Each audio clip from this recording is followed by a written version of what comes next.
It's no secret that President Trump's peace plan to resolve the situation in Ukraine was discussed before our Alaska meeting, and during that prior discussion, the American side asked us to make certain concessions to show what they called flexibility.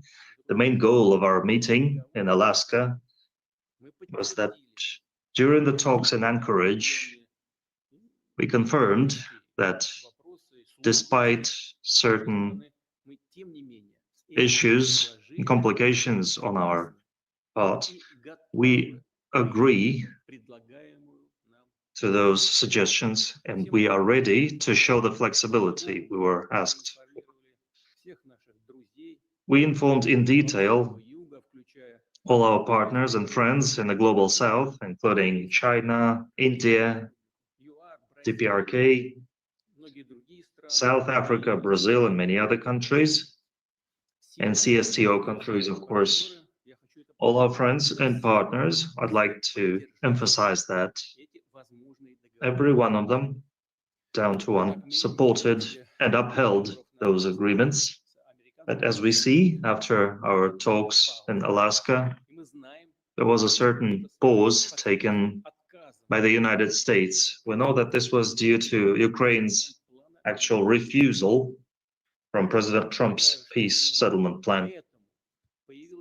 And I believe this was the reason for its new iteration, the 28-point plan. We have this plan. We received it through our channels of cooperation, and I guess it may serve as foundation for final peace settlement. But this text wasn't discussed with us in detail, and I can surmise why. I guess the reason is the same. The US administration still hasn't been able to secure the approval of Ukraine. Ukraine opposes to that. Obviously, Ukraine and its European allies still harbor illusions and still dream of delivering a strategic defeat to Russia. I think this position is not due to low levels of competence. I won't discuss this side of the matters now, but I think this position is due to lack of objective information on the real situation on the ground, on the battlefield. And obviously, neither Ukraine nor Europe realizes what this ultimately may lead to. Just recently, on the 4th of November, I believe, 2 weeks ago, basically, Kiev publicly announced that there are no more than 60 Russian troops in that city, and within a matter of days, this city, they claimed, would be fully deblocked by Ukrainian troops. But let me inform you that even back then, on the 4th of November, the city of Kupiansk had been completely claimed by the Russian troops. Our guys were cleaning up blocks and streets. The fate of the city had been sealed by then. What does it tell us? Either the Kiev leaders have no information on the situation on the battleground, or they have that information, but they can't evaluate it properly.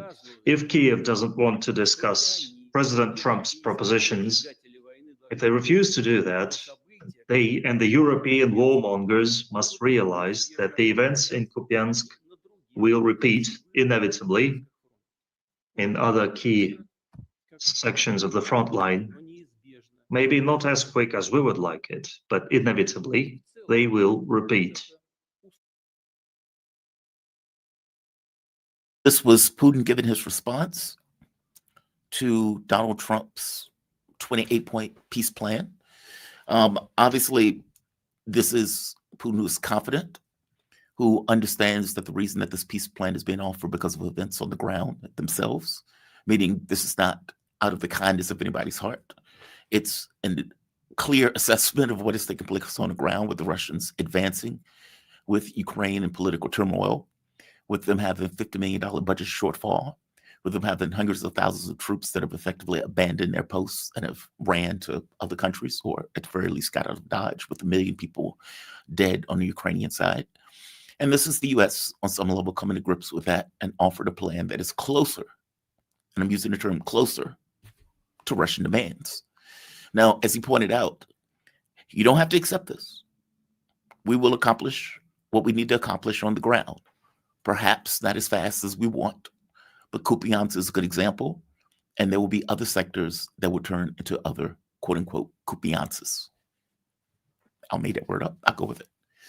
I would like to point something out, just to toot my own horn. I got this right. I made the point of saying it seems like there was some kind of agreement on the table in Alaska that seemed to be true, that there was some kind of agreement or conversation that took place where there was a basic sense of agreement. Lavrov kept screaming about it. I don't think Lavrov would be screaming about it for no reason. So there was that. I also pointed out this idea that in the relationship or the conversations that was taking place between Russia and the United States, that the U.S., regardless of what they were saying, seemed to understood what was happening on the ground. And in the context of what was happening on the ground, was making moves in a particular direction. Now, Donald Trump might have been looking for leverage. That is true, which is also something I said. But obviously that leverage was not forthcoming. He was not able to get that leverage. And so what you ended up with is a moving of the position of the United States closer and closer and closer to that of the Russian position, because for all intents and purposes, facts on the ground was dictating everything else. Now, you can even make an argument that this is, on some way, legitimizes the position of the Russians. Putin, for the most part, has been very consistent in what he's been pushing for. And it seems that they've been working on two tracks. One, we will accomplish our objectives militarily. Two, we will be open to negotiations, because as I keep pointing out, Putin is chasing safety. And so these two tracks are not separate and distinct from one another. These two tracks are working in parallel. It's, you don't have to negotiate with us. You don't have to. We'll get what we want on the ground. Meaning there are levels that we are willing to accept, even beyond this notion of negotiations. And nothing you do in the context of sanctions, no weapon systems that you send, nothing you do is going to change the inexorable pace of what we were doing in regards to accomplishing our objectives. If you notice in that speech, confident, straightforward. We were in discussions prior with Americans. These discussions had taken place even before Alaska. Alaska was kind of a acknowledgement of sorts. And then we didn't hear anything back from the Americans because Ukraine effectively balked at the deal. Donald Trump has effectively put out an ultimatum to Zelensky on this and to the Kiev government. And they asked Trump, hey, what if Zelensky doesn't go for this? Then what? Now, granted, you have to take what Trump says with a grain of salt, because it is Trump and tacos are always on Tuesdays. But listen to what he says here. Then he can continue. Then he can continue to fight his little heart out. They said, what if he doesn't accept the deal? Then he can continue to fight his little heart out. If you notice, Kellogg is out, either fired, retiring, something in between. He is gone. So that perspective of the globe apparently is being pushed out. Witkoff is still making these negotiations. You have Rubio, who's sent to Geneva to have conversations with the Kiev regime. And you get Driscoll, who goes to Ukraine, a new face that goes into Ukraine. And some of the reporting is that he effectively was given an ultimatum. We need you to accept this deal. And we can have conversations about it, but we ultimately need you to accept it. Now, Putin's point is they asked us to have flexibility. Okay, we're willing to have flexibility. This is also something that I said, by the way. I said that under normal circumstances, negotiations are started with, let's say, maximum demands. Let's say maximum demands. Whether they seem maximum or not, they're maximalists. with the idea that you whittle your way to a goal.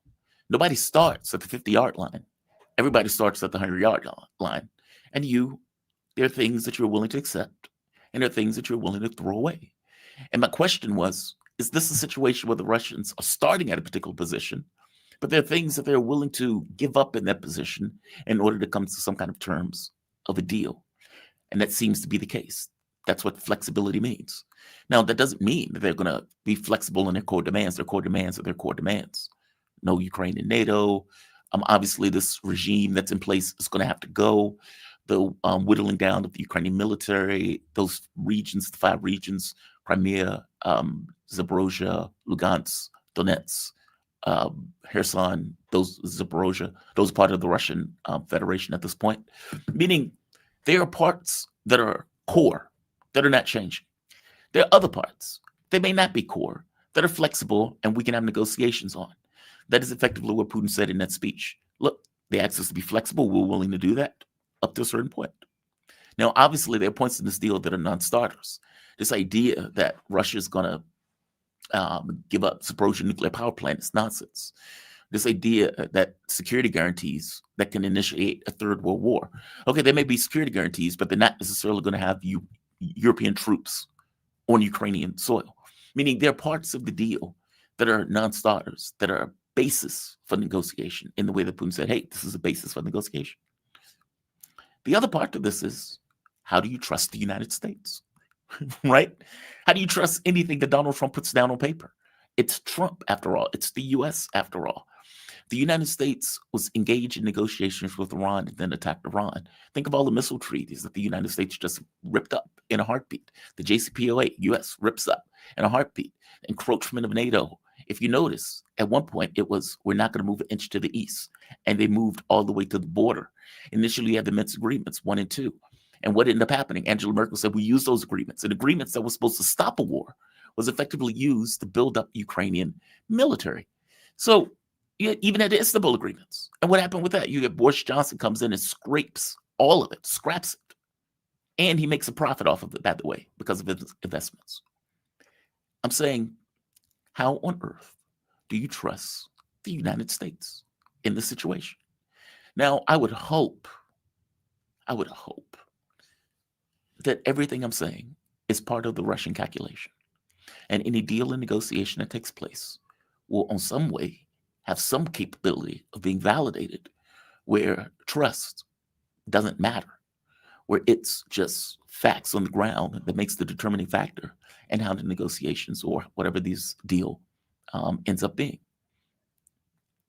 My point is, trust can't be a part of this because there is no more trust that can be had in this situation.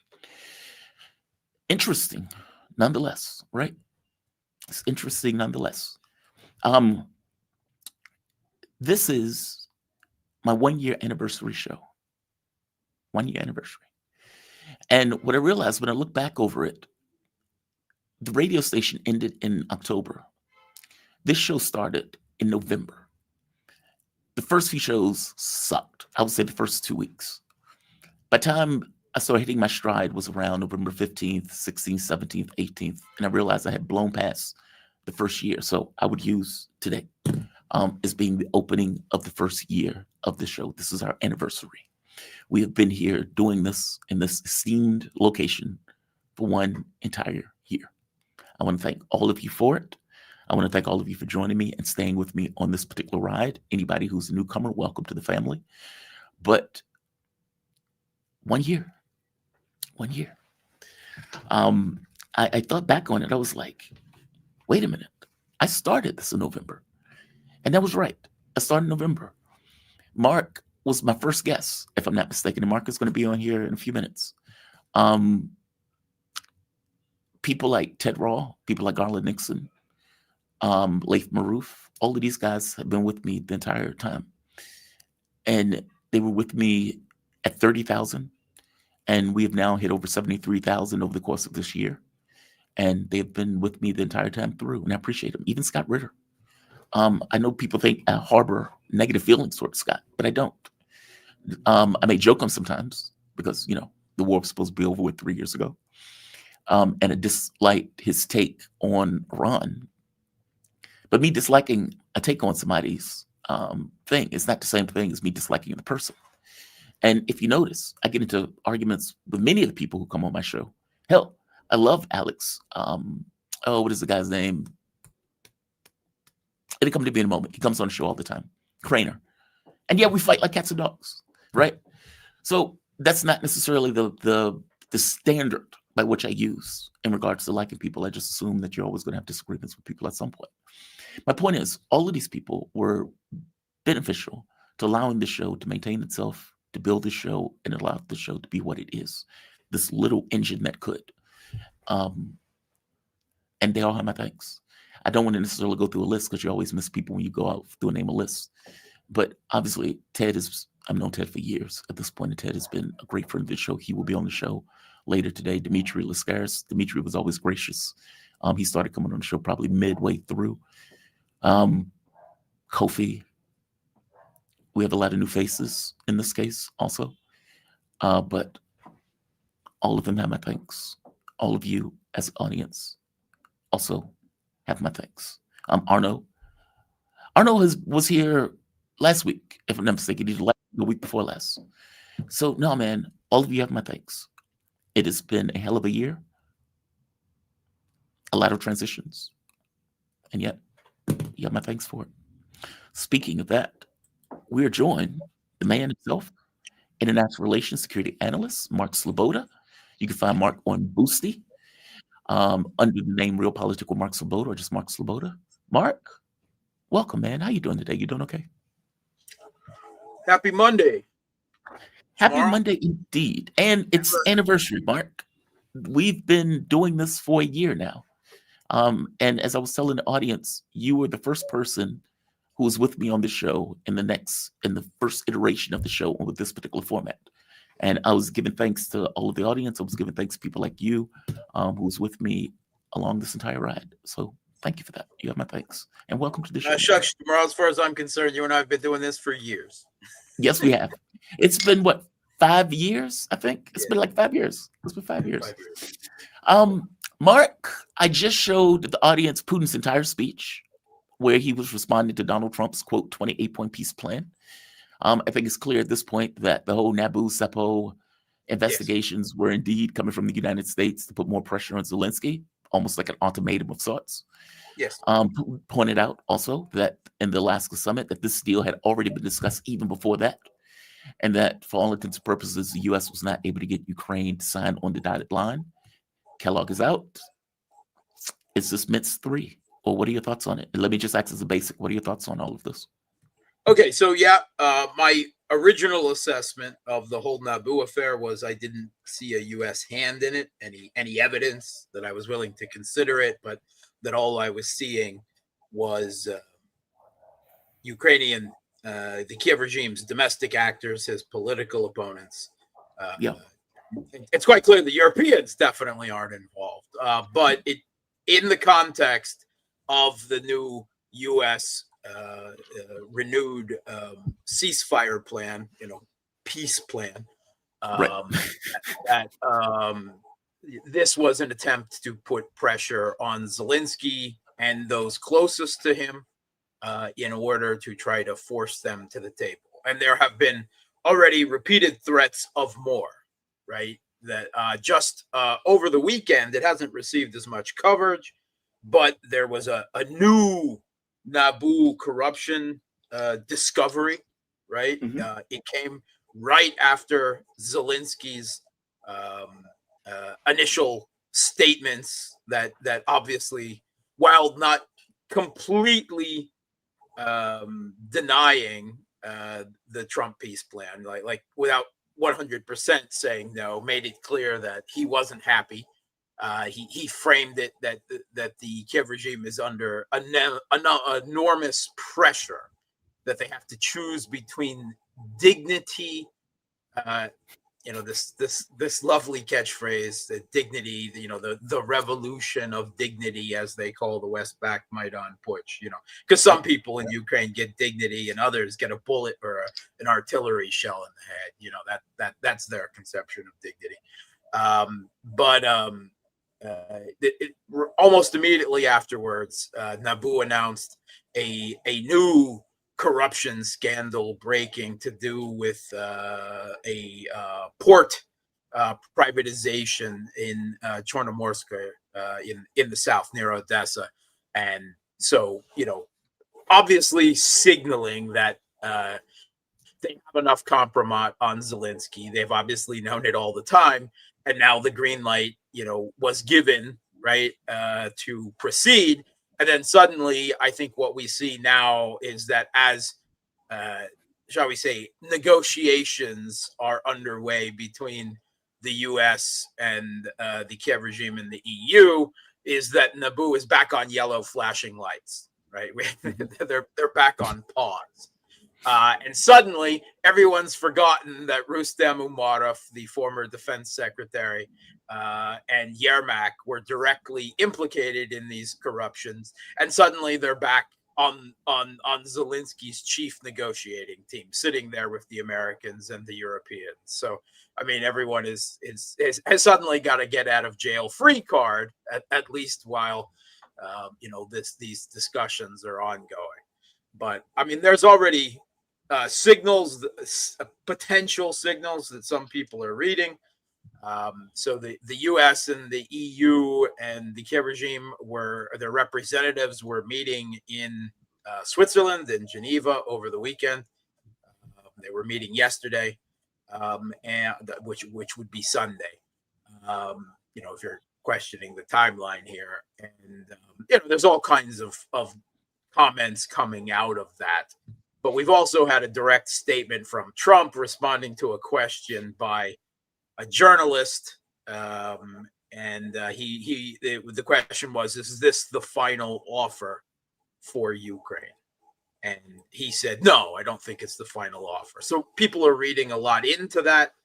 I, again, would always hesitate on reading a lot into anything that Donald Trump says or tweets at any one given time. But people are saying that's already Trump going on, the timeline, because he set a deadline that Zelensky basically has to sign on the line by Thanksgiving. And already the Europeans are really pushing back on that. And basically what they're doing is they're trying to negotiate those supposed 28 steps. The 28s that we've seen several different versions of this peace plan come out, right? Yeah. Because quite obvious, what was initially discussed in Axios and then the Washington Post is not the same peace plan or in very significant details to what was then released on Friday by a Kiev regime member of the Rada, Goncharenko. It was released on his Telegram channel, and it was released as like photos of a document that he had been shown. So there's a question of who leaked the original, who leaked it to Axios. That was the first reporting done on it. And right. Witkoff briefly posted on social media something about it being leaked, and K must have leaked it. That post was K. That was almost immediately deleted, and right. The general consensus seems to be that was intended to be a direct message, and then it was erased as soon as he made a mistake. Now, these sorts of things are intentionally done that way all the time. So I'm a cynic. I tend to believe that but then again, Witkoff is an amateur. So who knows? Who knows? But some people are reading K as Kirill Dmitriev, the Russian supposed Putin's equivalent of Witkoff for the purposes of discussions with the U.S. He is not in the Russian government, but he is the head of the Russian Direct Investment Fund. So it's not the same thing, but it's okay to think of it, I think, as something like the head of the American Chamber of Commerce, right? Something along those lines. So, a private that works with the government and in the government's interests, in business relations all the time.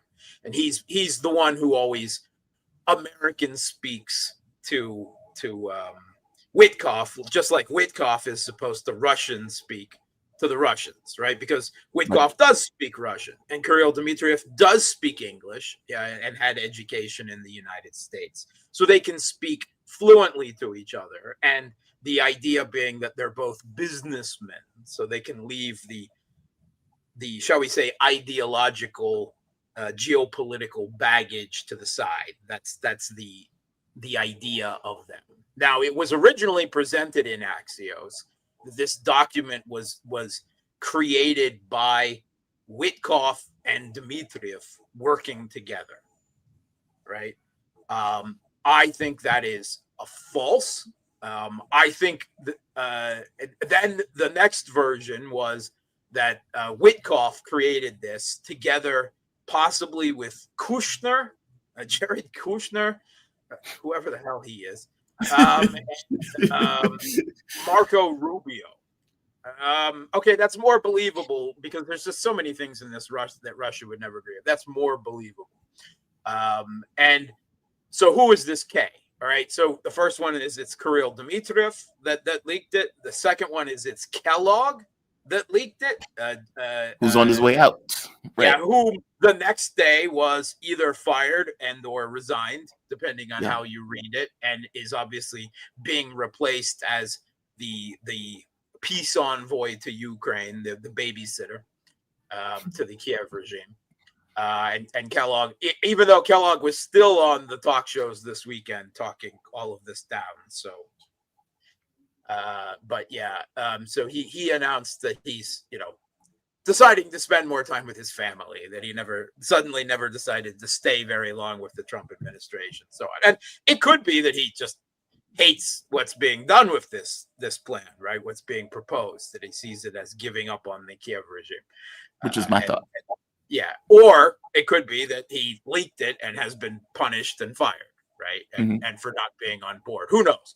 Others have suggested that the K is Kushner, right? How Jared Kushner got involved in all of this, I don't know. But, I mean, in either way, this document, this 28-piece plan, at least the one that has been presented by this Ukrainian Rada member, right, and then leaked by him, is, I mean, that's the definitive version, supposedly, that most people are working from, because at least it's a complete list of 28 things. Others have suggested that this is a Ukrainian rewrite on several of the measures from the original, and no one knows at this point. The Russians say that they haven't officially received anything yet, right? That they haven't received any peace plan, right? I'm sure they've examined what has been put out in the public sphere, and I'm sure they've got their intelligence, right, that tells them about this whole process. But according to them, they haven't even been presented with this. I have no doubt that whoever crafted it in the U.S., Witkoff and whoever else, that they probably, crafted it with some things that Kirill Dmitriev had talked about earlier in mind, right? But that's not it, right? Maybe that was Kirill Dmitriev said this. Yeah, we can add this as a sweetener, right? To sweeten the bitter pill for Russia going down, that, or maybe they even picked up the phone and said, hey, what do you think about this point, right? That's possible. That is possible, but there's no way that Russia at any point signed off on the document that, that in the form it is that we've seen, because there's way too much that Russia will never accept in this. That's important to keep in mind. Now, the latest out of the U.S. is that there were comments from U.S. senators that Marco Rubio had told them that the document was written by Russians. And then Rubio came out and denied that and says it was crafted by Americans. I'm going to be perfectly honest. This was not written by Russians. No. God, no. No. So that's a bit of propaganda meant to either people who genuinely believe it because it's so bad for Ukraine, although not near bad enough to meet Russia's demands, it must be said, or they're intentionally trying to slur it, right, to make it politically impossible for Trump to keep pushing it forward. That's a possibility as well.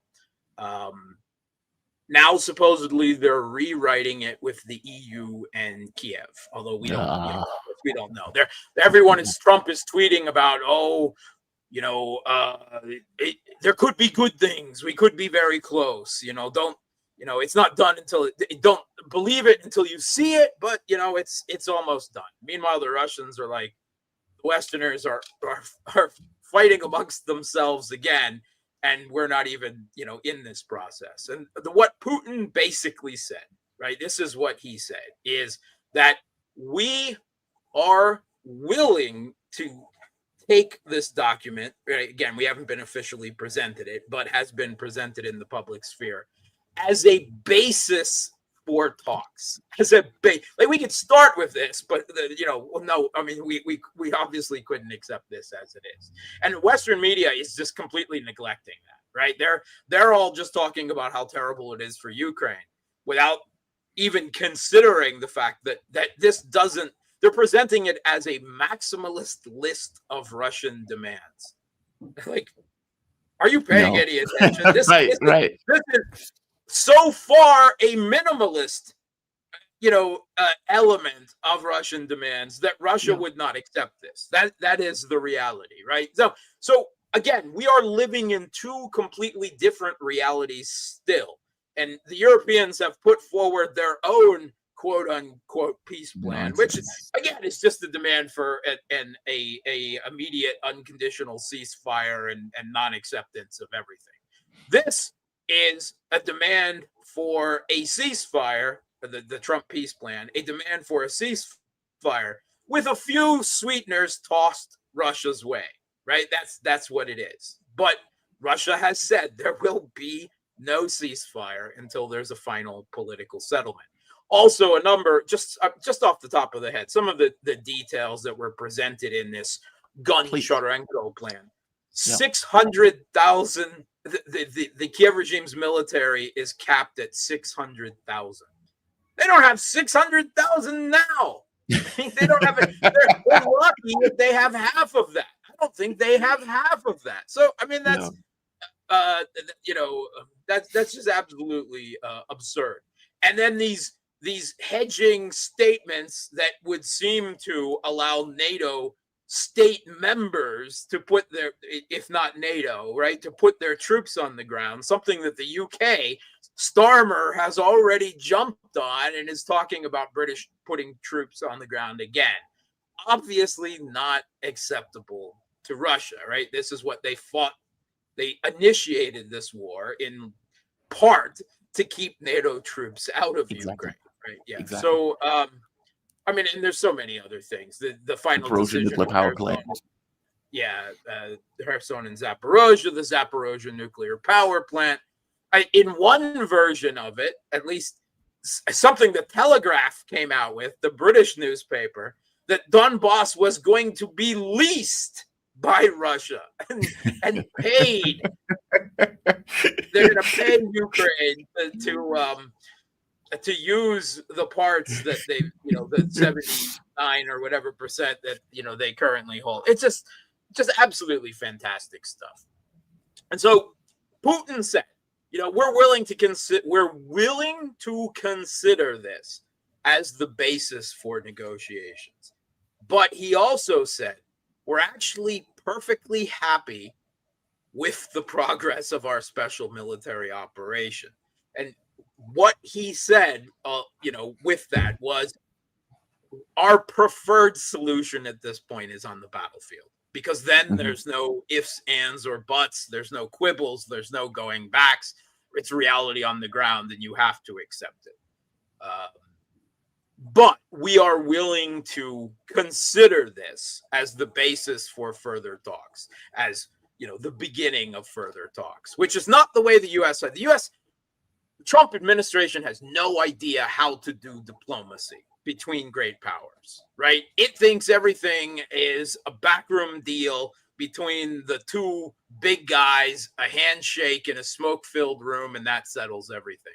And that is not the way the US and the Soviet Union did business, right? It's not the way you do business with great powers. Russia has repeatedly tried to push this whole process with the US because ultimately, let's remember, this is not a negotiation between Russia and the Kiev regime in Ukraine. This is a negotiation on the settlement of a conflict between Russia and the United States. However, Trump might try to present it and his role in it otherwise. And the way things are settled between Russia and the US, and before that, the Soviet Union and the US, is a very big, protracted, highly teams of experts hashing out documents with every I and every T for extensive lengths of time, right? You know, real experts in the fields negotiating every fine detail, which is what it would be needed for a serious peace plan, a serious negotiation. Trump administration's just not capable of this. They're not capable of it mentally, and they don't have the professional chops to even begin to think of how to construct that document. They're a bunch of amateurs. They don't know what the hell they're doing. And this peace plan reflects that. If you read it, part of the language in there talking about all of this being legally binding. What the hell does that mean in international relations terms? Are you talking a UN Security Council resolution? But then again, the Minsk protocols were solidified in a UN Security Council resolution, and the U.S. wipes its rear end with UN Security Council resolutions as a regular basis. So that's not any, legally binding is a term that real estate developers would use in crypto. right? Which is what has happened here. So this is a non-starter, right? Now, the game now becomes to try to twist this peace plan by the EU and the Kiev regime into such a form that they can pretend to agree with it without provoking a new civil war in the Kiev regime by the Banderites, by the ultranationalists who would never accept things like outright territorial concessions, right? In order to pass the buck on saying no to it to Russia. Because the way the timeline is presented, it's very suitable now for Russia because they don't have to worry about saying no on the presumption that Zelensky would never agree, to concessions of the territory and to never joining NATO and, all of these other things that, and by the way, the idea that they would never join NATO is what? Enshrined in the Ukrainian constitution? That was enshrined in the Ukrainian constitution already before the U.S. backed Putin in 2014. So I don't see that as being acceptable by Russia, as enough of a guarantee for anything, right? A statement by the U.S., Trump saying, I pinky swear, at least until the next U.S. administration, that I won't push, that's not acceptable enough to Russia, right? The way Russia is concerned is that any diplomatic settlement has to be something that we can trust that the other side will fulfill, because otherwise we'll make it so on the battlefield. And quite honestly, I myself can't even conceive of what the Americans could do at this point to make the Russians trust anything that they sign their name to. I can't. After Minsk 1 and 2, after the February 21st agreement, after the U.S. pulled out of the anti-ballistic missile treaty, the short and intermediate range nuclear forces treaty, the open skies treaty, threatened to resume nuclear weapons. The JCPOA that Trump pulled out of as soon as Obama was out of all of this, and everything that's happened in the negotiations so far, where as far as the Russians are concerned, as Lavrov has now put out enough, that they believed they had an understanding, not a deal, not an agreement, but an understanding coming out of Alaska. And then Trump came out of Alaska and turned around completely, and suddenly he was sending tomahawks and believed that the Ukraine could win it, right? And now, a couple of months later, Trump. This is all happening, right? I mean, this is a crucial point that I haven't iterated enough yet in this conversation. Why is this all being pushed now by the U.S. suddenly? A return to, a peace settlement, or at least a ceasefire framed up as one, with a few sweeteners for Russia, because the Kiev regime is crumbling all along the contact line, and they are afraid of an actual collapse, right? Yes. That's what the U.S. is suddenly desperately afraid of. That the Europeans are still absolutely living in fantasy land, right? And I have to say that most of the U.S. government or the U.S. regime is in the same place, right? This is not supported by Congress, by the House or the Senate. This is not supported by the U.S. intelligence community, the deep state, the blob, right? The Pentagon, whatever you want, to term the permanent bureaucracy. This is not accepted by the fourth estate, the media, right? Which has been an ideological driver, a whip cracker of this conflict from the very beginning. This is obviously not even acceptable to many people within the Trump administration, right? Kellogg, being walked away. Rubio is talking out the back of his hand against it at every opportunity from what, as far as what I can tell. And he's the U.S. Secretary of State and National Security Advisor, doing double duty somehow on that. The Europeans are vehemently against this, except for Orban and Fico, of course, right? And the Russians will never accept so many of the terms in this document. The only ones who want this quote-unquote peace plan, right, this ceasefire ultimatum, is Trump and Witkoff, and I don't know, maybe Kushner. That's it. This is it in the water. There's no way. Someone is going to shoot this down, right? Or it's just going to collapse. The game, once again, as the last time we've been through this whole peace push process, is who is going to take the blame in Trump's mind, right? This is actually what's going on now, is maneuvering for Trump's twisted, febrile little mind, right, about who he blames that it's not going to work. That's the game right now. And the way the timeline is set up, it should be the Kiev regime, because it does make sense, right, that Donald Trump should get his own ducks, meaning his own people, the Europeans and the proxy Kiev regime, in line before he goes to negotiate with the Russians. Agreed. But they're going to try to wiggle out of that. They're going to try to get changes enough from a document that's already unacceptable to Russia, much less when they get through with it, so that Zelensky can pinky swear on it without causing a renewed civil conflict within the Maidan regime itself in Ukraine, and until Russia is forced to deny it. And again, if Zelensky signs something and then it's presented to Russia as the West united being behind this peace plan, Russia won't say no, right? They will drag it out. They will try to mire it in negotiations and teams, right, for months, for years, right, while they complete the SMO. And obviously the Europeans will start screaming immediately that Russia doesn't want peace, which, I mean, let's be frank. Everyone in this conflict, right, the Russians, the Americans, the Kiev regime, the Europeans, they all want peace on their terms.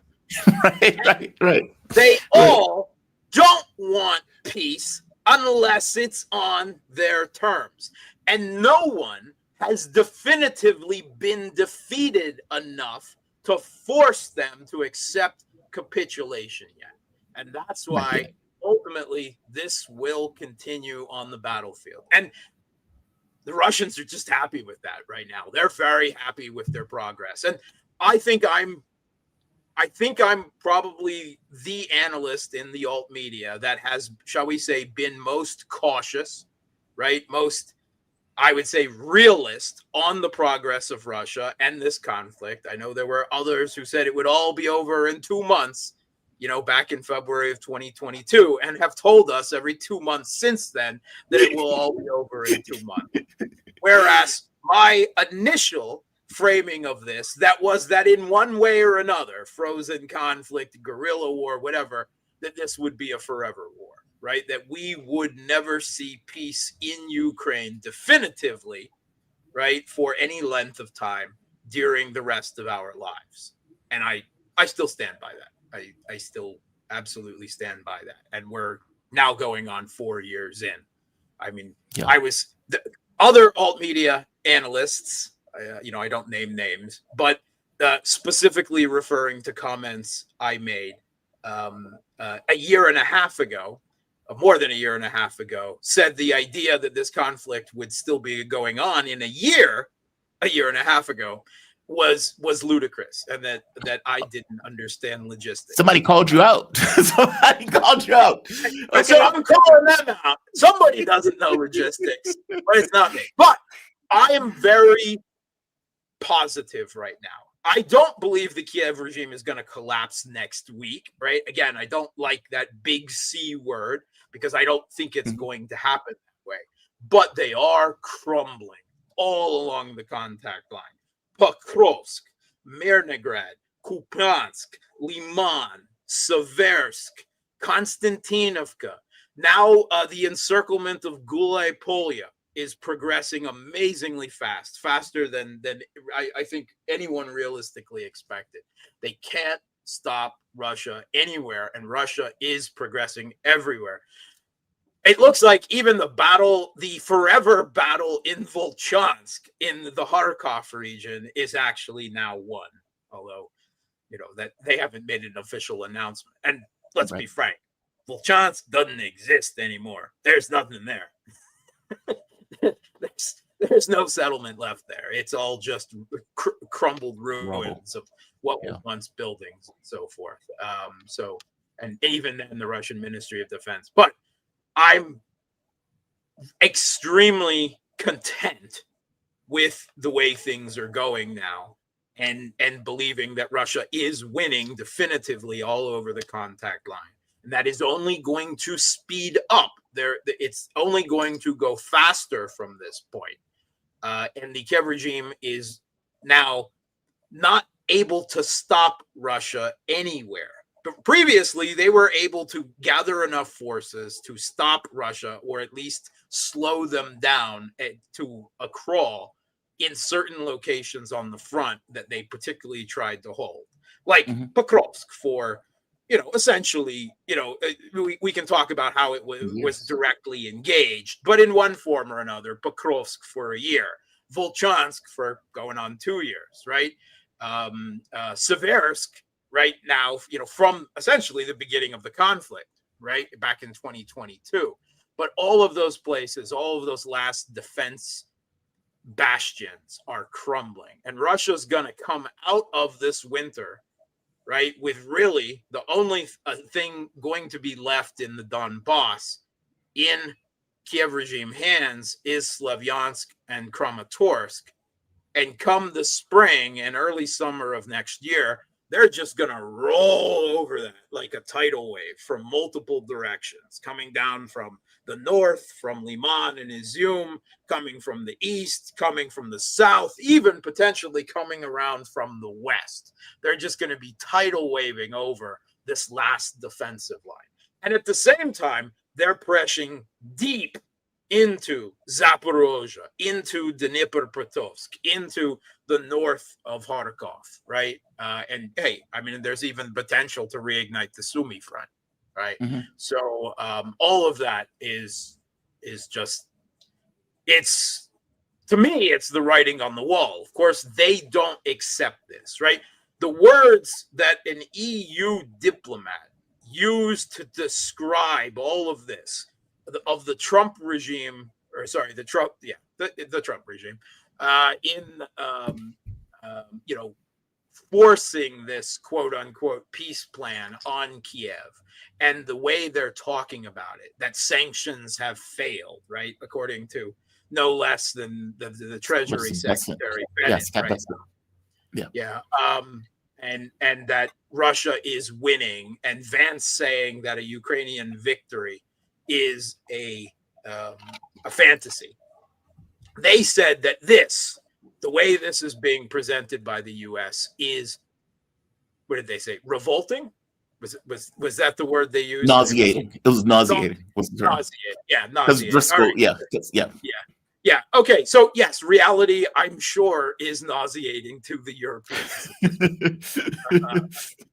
That is what that is. But once again, all of this doesn't come close to meeting Russian minimalist demands from where they are right now. And that's why ultimately, you know, even if, you know, the US and, you know, the Trump administration, the EU and the Kiev come out of this week with some type of united front, which doesn't look very united at the moment, whatever they come up with will still not be acceptable to Russia.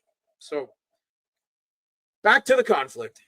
You know, the week of arguing about this diplomatically for the last week has been fun, but, you know, stop paying attention to this background noise and start paying more attention to what's happening on the battlefield, because ultimately that's where it's really important. True, but it is illustrative of something. I mean, if you remember J.D. Vance, I think it was like a few months ago, he was like, yeah, the Russians want more than what is, let's say, taking place on the ground. Meaning initially Vance's thing was, well, the Russians want too much. And now you have a plan that comes out that media, Europeans are looking at, and they are astonished by it. Like, oh my God, you're giving everything to the Russians. And the Russians is, that's we need a lot more than that. That's not, no, you know, that's I agree. An initial, you know, it's a basis. But I guess my point is the only reason this plan exists is because there's some acknowledgement of what is taking place on the ground militarily, that Ukraine is crumbling. You don't like to use the big C word in the sense of, I think these guys are collapsing, fair enough. But clearly the US is looking at it in the sense of, these guys might collapse. They're afraid of that. Yeah, they are. Yes. They are afraid of that. That is down the road, not very long from now. I guess my point is, the fact that the plan exists is on some level an acknowledgement by the US of what is happening in reality. Yeah, sure. And it's not just on the battlefield. There are multiple crises right now for the Kiev regime, right? Yeah. There is the military crisis on the battlefield, right? Which of course is the primary, right?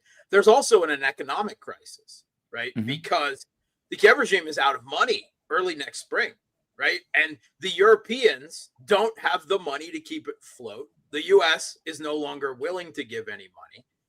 And the desperation play by von der Leyen and Brussels, right, and Starmer and others, was that the Russian assets need to be definitively stolen, right, and handed to keep this up for another year, a year and a half, 140 billion or so, because that's what it would amount to. It's enough to keep the Kiev regime. 140 billion is enough to keep the Kiev regime afloat for not 2 years, for a year and a half, something like that, right? That was their plan.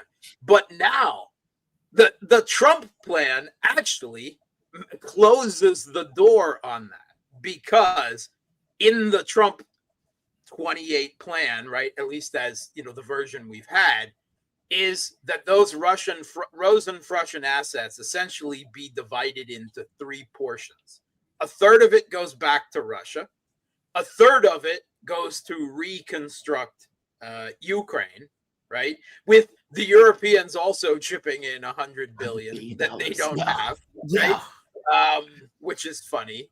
But Russia is, I mean, they're already reconstructing Ukraine behind the lines that they've taken, quite extensively, right? But I mean, it's a process, and they would be completely against anything of theirs taken as and framed as reparations, right? They would be against that. But another third of it goes to the United States because Trump has got to make pay out of this, right? He's got to make money. That's absolutely absurd, right? The balls, absurd.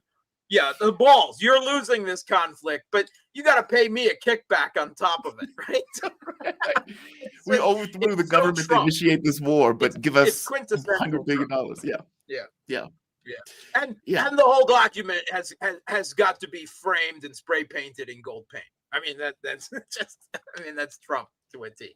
So anyway, they can't seize those documents if Trump has even the intention of taking part of that money for himself now. So they're furious about this. They're furious because their plan to economically keep the Kiev regime afloat, at least for next year, right, that they were attempting to force on Euroclear and the Belgian government where Euroclear is, that's now out the window. They can't even talk about that now because that would be seen as literally taking money out of Trump's pockets. And Trump don't like that, right? I mean, as far as he's concerned, that's already his paycheck, right? I mean, so that's the economic crisis. Now, on top of this, because the U.S. has unleashed this NABO corruption investigation, as far as it only makes contextual sense. Again, there's no direct evidence of it, but contextual sense to pressure Zelensky and all of this. This is destabilizing politically the Kiev regime. There's all kinds of people crawling out of the woodwork in Kiev within the Maidan. Of course, anyone outside the Maidan milieu is still anathema, right? I mean, they would just be shot immediately. But within the Maidan milieu, the knives are out now. Poroshenko, Klitschko, the former Zelensky patron, the oligarch Igor Kolomoisky, seems to have his hands in all of this, and he's salivating that it is the end of whom he refers to as Napoleon IV, right? Because Zelensky played Napoleon at one point in a comedy on his channel. So that's Igor Kolomoisky's out. All kinds of knives are out. All kinds of people within the Rada.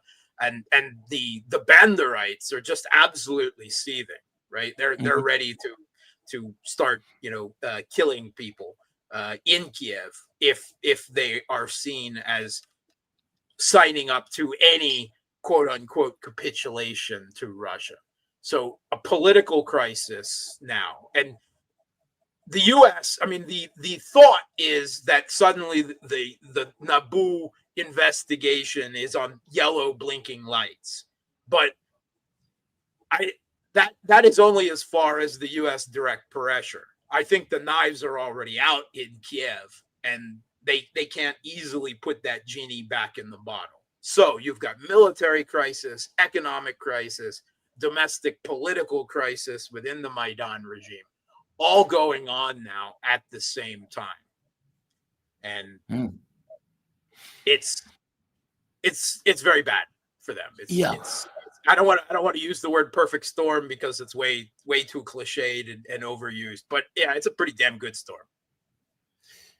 Okay, so obviously, you can't walk that back. Basically, you're stuck with that. I mean, I guess the question becomes, how much influence does Europe have to try to put the kibosh on this? I mean, and I'm saying kibosh in the sense of, as you pointed out, Donald Trump needs Europe and Ukraine. Well, he needs Ukraine to sign up to it, meaning he needs Zelensky to say yes. And you would have thought that Zelensky would have just said yes to put the pressure on the Russians, since it was a deal that the Russians weren't. He's got his own. Again, the ultra nationalists in the Maidan would lose it, right? Remember, there was a point where Zelensky was afraid to even agree to a ceasefire, right? I mean, that was only half a year ago when Zelensky was, there would be no ceasefire, right? And suddenly they absolutely need a ceasefire. I mean, well, they have for a long time, but you know, the whole thing was positioned enough where Zelensky was pressured into accepting a ceasefire, right? And there was a minute of held breath. How would the Banderites, how would the ultranationalists react in Kiev? Well, they grumbled a bit, but that was all, because their situation is really bad for them on the battlefield, right? And there's, but this, you know, if he agrees to give up Donbass and even part of Kherson and Zaporozhye, much less all of it, then they will turn on him. Yeah. I mean, they ultimately run this. I mean, they are, even Radio Free Europe, Radio Liberty, back in 2019 called Azov a state, a neo-Nazi state within a state. Back in a more honest moment, right? Even in an article in Radio Free Europe, Radio Liberty. So that neo-Nazi state in a state would never accept that. And at a minimum, there would be civil conflict within the Maidan regime.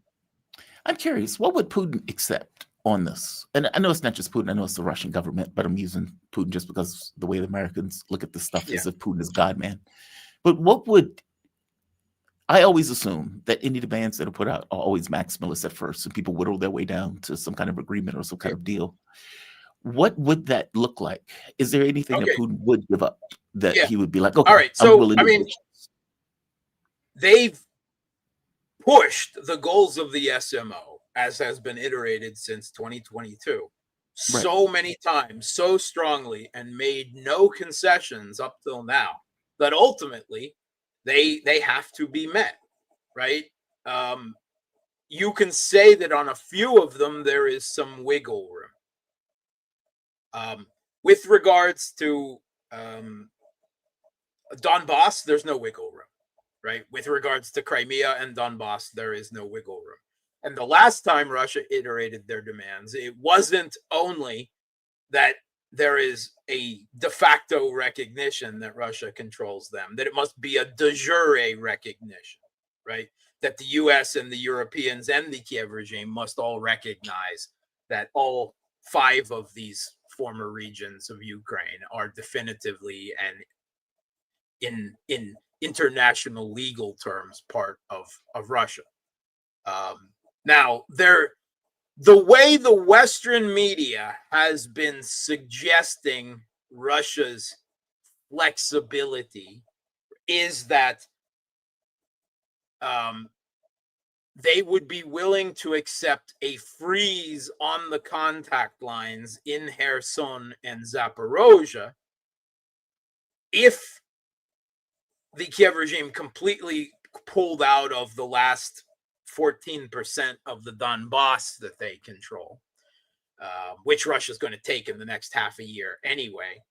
But there was the hinted at that Russia still expects Kherson and Zaporozhye in their entirety to then come to Russia over the process of negotiations. I would say that if Russia goes into the process like that, they'll never get all of Kherson and Zaporozhye because the West will not accept that. But because those 2 regions are in their entirety administrative borders already included in the Russian constitution as part of Russia, that it would be domestically, politically impossible at this point for Putin to walk back on that at the end, right? So there's that. Now, the no NATO, no Ukraine in NATO, and no NATO in Ukraine. No, there's no wiggle room. No wiggle room. That has to be definitive. It has to be done in a way that Russia can have some confidence in, which again is very hard for me to see how that can be solidified in any way as to meet Russia's demands, you know, other than occupation, as far as I'm concerned. Now, on the again, of course, the Kiev regime has to have no nuclear weapons, right? You know, that's you know a given as part of this, right? But there's the question of the demilitarization.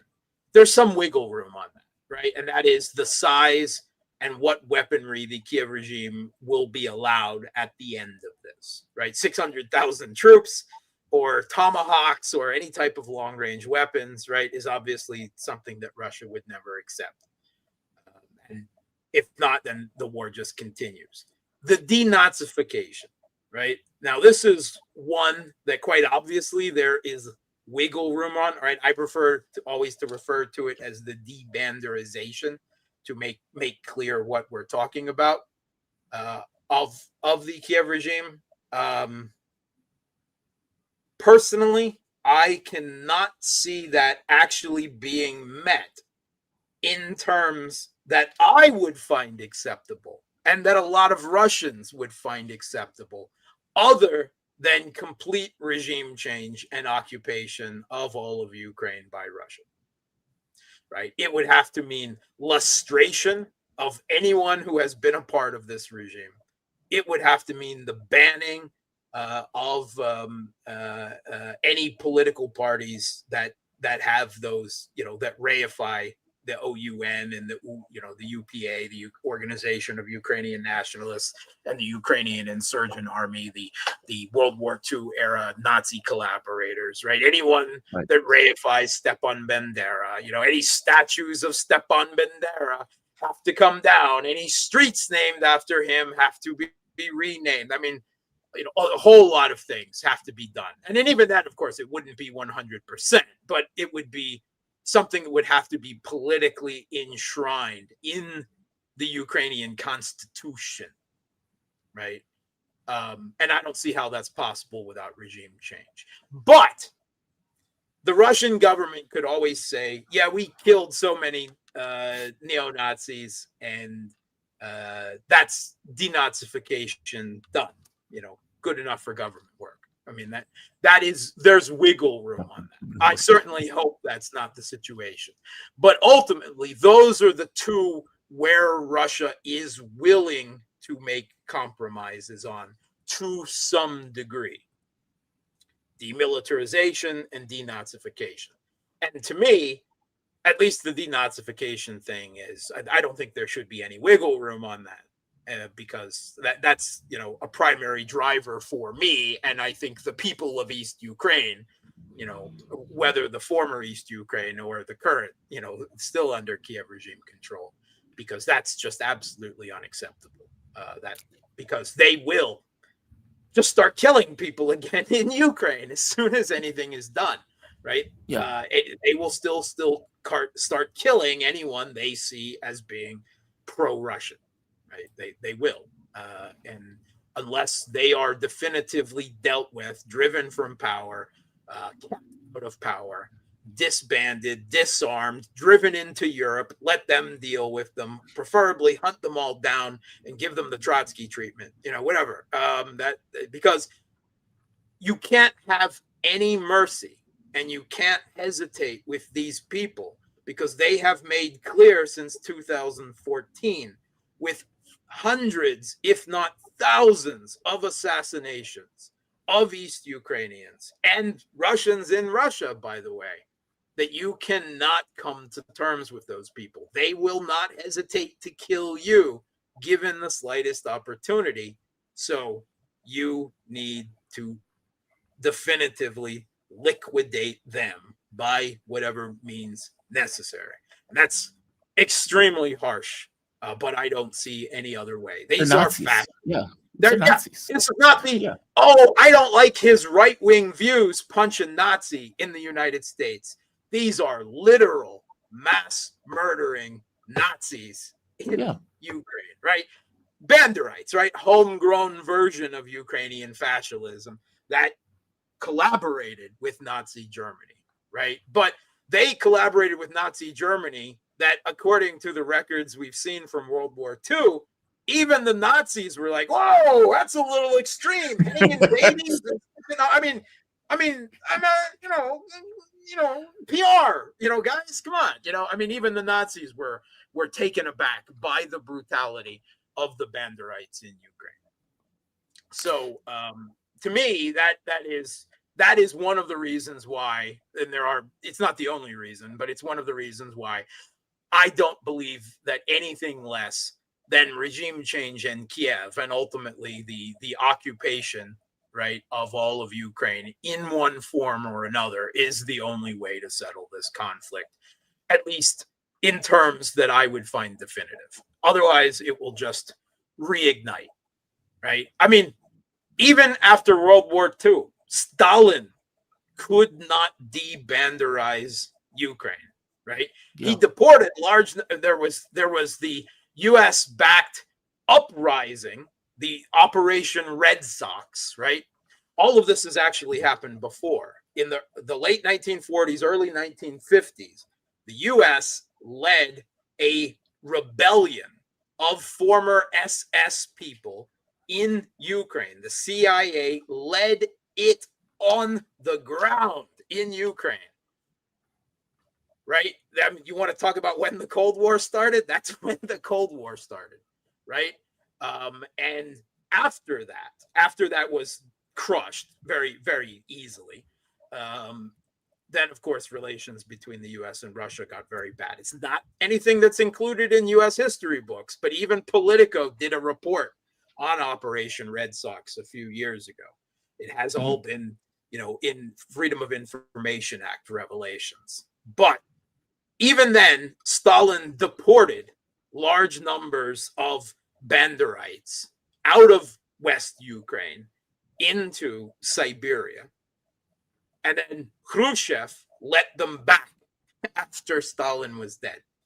And we know that in the US and in Canada, large numbers of the Organization of Ukrainian Nationalists and Ukrainian Insurgent Army were welcomed, set up camp. You can find monuments to original Nazis all over northern US and Canada. And they, as soon as 91 came around and the Soviet Union dissolved itself, they started their work back in Ukraine, right? Bringing their cancer, that Banderite cancer, back to Ukraine immediately, metastasizing the whole shebang. So to me, it is also a core issue along with NATO and security. Basically, occupation is where this ends up with. Either way you look at it, there's no way around it. I don't think, ultimately, I still think that's why. So this isn't being reported on very well. There's no question that Russia now has enough troops to win the SMO, right? At least in the Donbass and probably Kherson and Zaporozhye. But beyond that, they have to occupy all of Ukraine.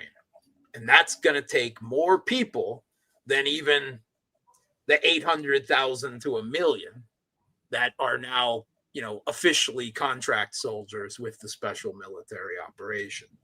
So a week ago, the Russian Duma put forward legislation and Putin signed off on it to call up a number of Russia's active reserve, not the passive reserve, right? The people who sign a reserve. There's two types of reserve in Russia.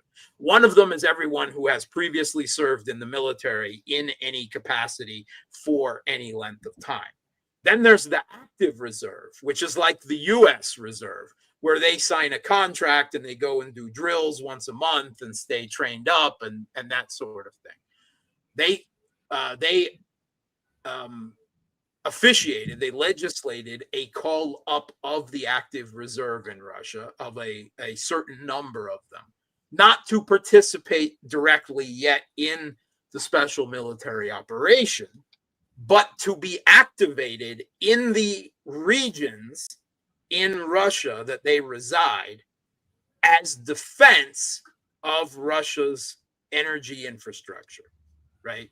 So they'll basically be taking over the goal of stopping these long-range drone attacks, freeing up more troops. But you can see where this is the first step if Russia needs to start calling up more active reserves for assuming this all falls apart at some point and Russia has to keep occupying Ukraine and keep saying to the West, are you done yet? Are you done yet? We're in Kharkov. We're in Zaporozhye city, right? We've taken back the Donbass. Are you done yet? No? Okay, we crossed the Dnieper. Are you done yet? We're getting ready to march on Kiev. Are you done yet? We're going to take Odessa. Are you done yet? Okay, it's Lvov on the Polish border, right? I mean, that's going to be the game. That's why, despite everything, despite the crumbling, it is very hard to see anyone within the Kiev regime, Zelensky or otherwise, accepting the end of the Maidan project in Ukraine, because it would mean the end of everything for this entire cadre of Ukrainian elites. Yeah. Unless, again, if Trump comes up with some deal that for some reason Putin accepts that preserves it. That's the U.S. game, to preserve a Russian hostile proxy regime in Kiev to one degree or another. Maybe Zelensky will be taken out and Zaluzhny brought in. Stuck in. It doesn't help the situation in any kind of long term. Maybe they can get someone who can sign the dotted line. But if they come out of the Maidan, then it's just kicking the can down the road. And I don't think that's acceptable for Russia. And I think a lot of Russians, I think a lot of people within the Kremlin would not find that acceptable. Mark, fantastic breakdown. Fantastic breakdown. Thank you for this. Mark Sleboda, International Relations Security Analyst. You can find Mark on Boosty, Boosty, under Real Politic with Mark Sleboda, or if you just put in his name, he will show up. Mark, excellent breakdown, man. Thank you for this. You be safe, okay? Thanks, have a good one. Bye-bye. Always a great breakdown by Mark. Always appreciate him joining me. Another great guest that has been with me for the entire time. Ted, this is the 1-year anniversary. Congratulations, Jamal. Thank you for that. And you've been with me this entire ride. And I want to thank you directly for it. I really appreciate it. I'm honored to be part of it. Well, I was looking up when I started back in this iteration of the show. And it was, I think the network went belly up. Our last day was like October 15th. Mm. And because we were on air, and Malik comes back in and he's like, it's over with. I was like, what? He was like, this is our last day. And that was like the last show that we had. And I think it took a couple of weeks for me to get everything oriented. And I think it was around November 15th or something like that when the show initially kicked off. And it just kind of blew past it, and realizing it today was like, oh, wait, this has been like a year. So, yeah, man, you have my deepest appreciation for being on this ride. And I thank you for this. And by the way, it's good to be here. I mean, Ted Rall, there's challenges, but, financially in particular, but I definitely, there's a lot to be said for the level of freedom and independence that you have here. Yes. I agree with all that. That's true. Because it's like, when the show ends, it's like, okay, what am I going to do for pay? How's this going to work? Yeah. And honestly, I'm, sitting in the bar right now. I could be sitting at home smoking a joint from a, pot shop, eating pizza and Kabutos, and be perfectly content. But a lot of that came directly from, it's like, okay, how are you going to make ends meet? You got to do, how do you cut expenses? How do you grow your show? How do you do this stuff? And it's like, okay, well, the show's grown better in isolation because you can focus on the show. You cut expenses by getting rid of your car, your house, your et cetera, et cetera, et cetera. Yeah. So, but no, it does allow a certain amount of freedom. And it has been rewarding. I definitely would give you that. So, but no, man, you have my thanks. And Ted Rall, political cartoonist, syndicated columnist, host of TMI with the great, the one and only Manila Chan, also host of Deprogram with the great John Kariakou. Ted also has another show with a political cartoonist that takes place on Thursday. What is the name of that show one more time, Ted? DMZ America. DMZ America. Okay. Ted, I brought you on. I guess there are two things. One, Marjorie Taylor Greene has resigned. Marjorie Taylor Greene has resigned. And I saw that and I was like, my mom hit me up. I didn't even because keep in mind, there's a time zone difference. And my mom was like, did you see MTG? And she named it wrong. And I was like, what? What are you talking about? And when I looked it up, Marjorie Taylor Greene effectively was like, Congress is a sewer, is a toilet. Nothing gets believe done. her. Oh man, I believe everything that came out of her mouth, right? Me too.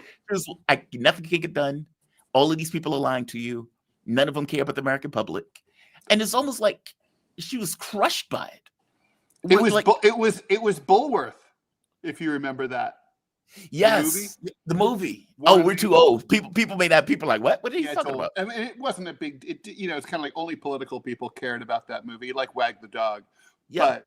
But it was a Bulworth moment. Like, what if a politician went rogue and completely honest and told the straight dope to the American people?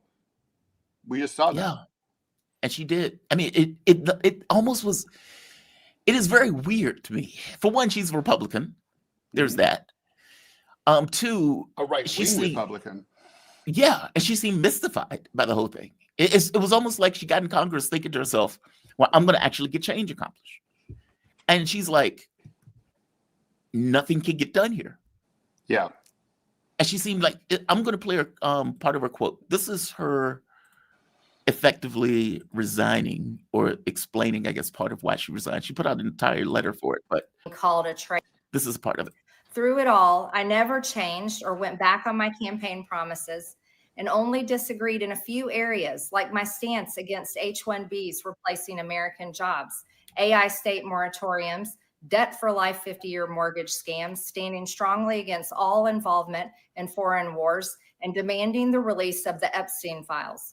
Other than that, my voting record has been solidly with my party and the president. Loyalty should be a two-way street, and we should be able to vote our conscience and represent our district's interests because our job title is literally representative. America first should mean America first and only Americans first, with no other foreign country ever being attached to America first in our halls of government. Standing up for American women who were raped at 14 years old, trafficked and used by rich, powerful men should not result in me being called a traitor and threatened by the President of the United States, whom I fought for. However, while yes, hurtful, my heart remains filled with joy, my life is filled with happiness, and my true convictions remain unchanged because my self-worth is not defined by a man. My self-worth is not defined by a man. It is Powerful. Defined by God. I love it. I love when people invoke God and that stuff. Yeah. Do you think this was related more so to, hey, this place is a sewer and I can't get anything done, or the president called me a traitor and people are now threatening me? Which one do you think this is more related to? Well, all big storms are perfect storms. And perfect storms always have multiple contributing factors. So I think it's all of the above, Jamal. I think you take one or two of those factors away and maybe this resignation doesn't happen. I think fundamentally, she made a decision that a lot of people have to make every day in their life, right? Will I stand by and keep what I have at the risk of being humiliated and biting my tongue? Or am I going to live free or die and just say, fuck it, I'm not going to, I'm not going to be pushed around. I mean, I think she may have survived a primary attempt. So do I. I think there's a strong chance, but she probably just thought, you know what? Life is too short. There's other things I can do. Congress sucks. Maybe, you and I can sit here and spitball career possibilities for her. Big podcast, Fox News, OAN, Liberty University. I mean, there's all sorts of directions she can go. She can start a newsletter. She can start a new party. She can do anything, right? So, what this does is it gives her, the clever thing is that for this new iteration of her career, because now a new career begins. It's a pivot. It's like as radical for her as like what happened to you and I a year ago was for us. It was radical.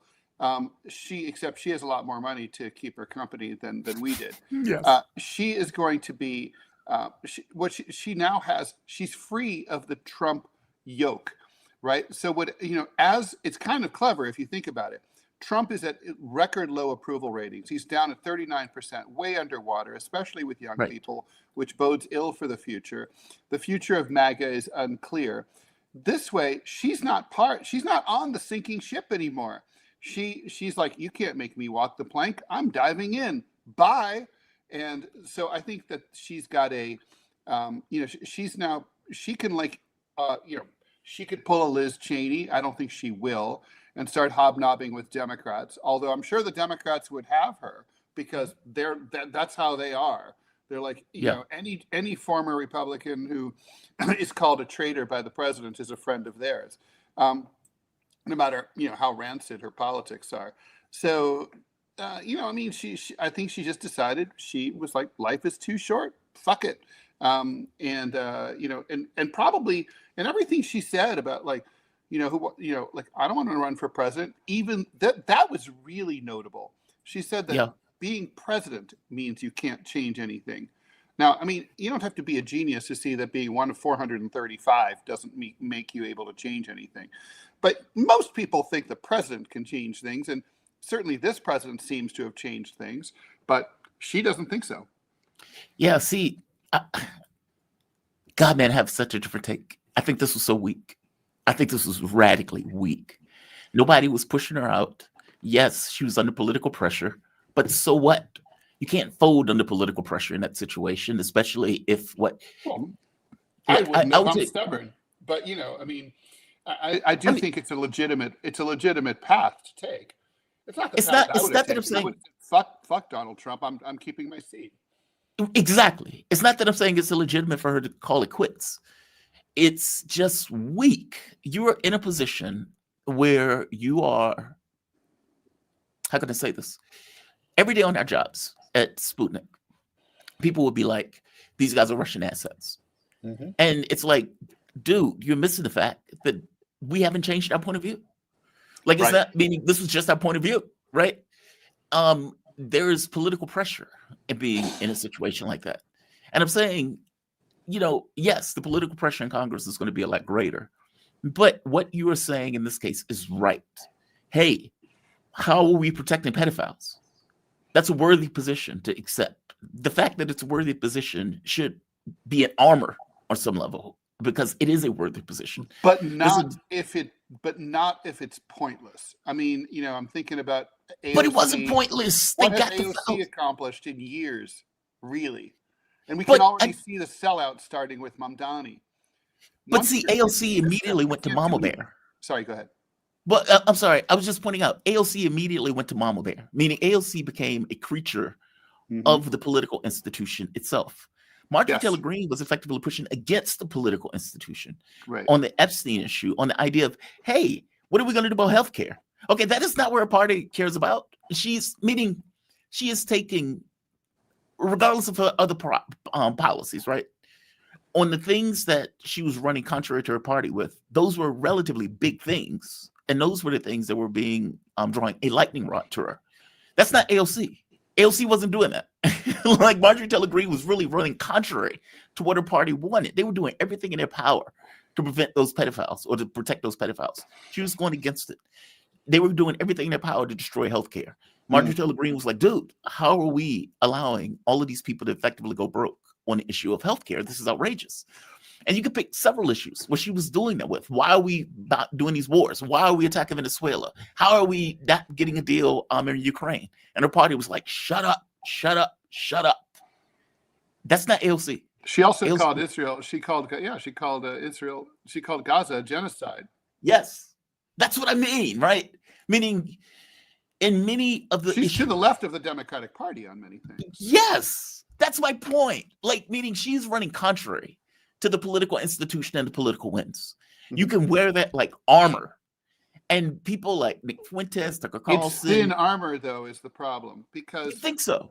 Yeah, I mean, it's like, you're lucky if you can survive like Bernie Sanders did in the wilderness for like more than a decade, right? I mean, he had the people of Vermont to protect him, right? I mean, I think she must have figured that she wasn't so sure she could survive. There must have been she must have known, and I don't know, who the likely primary challenger was going to be. And when she found that out, it was like, oh, fuck, you know? Yeah.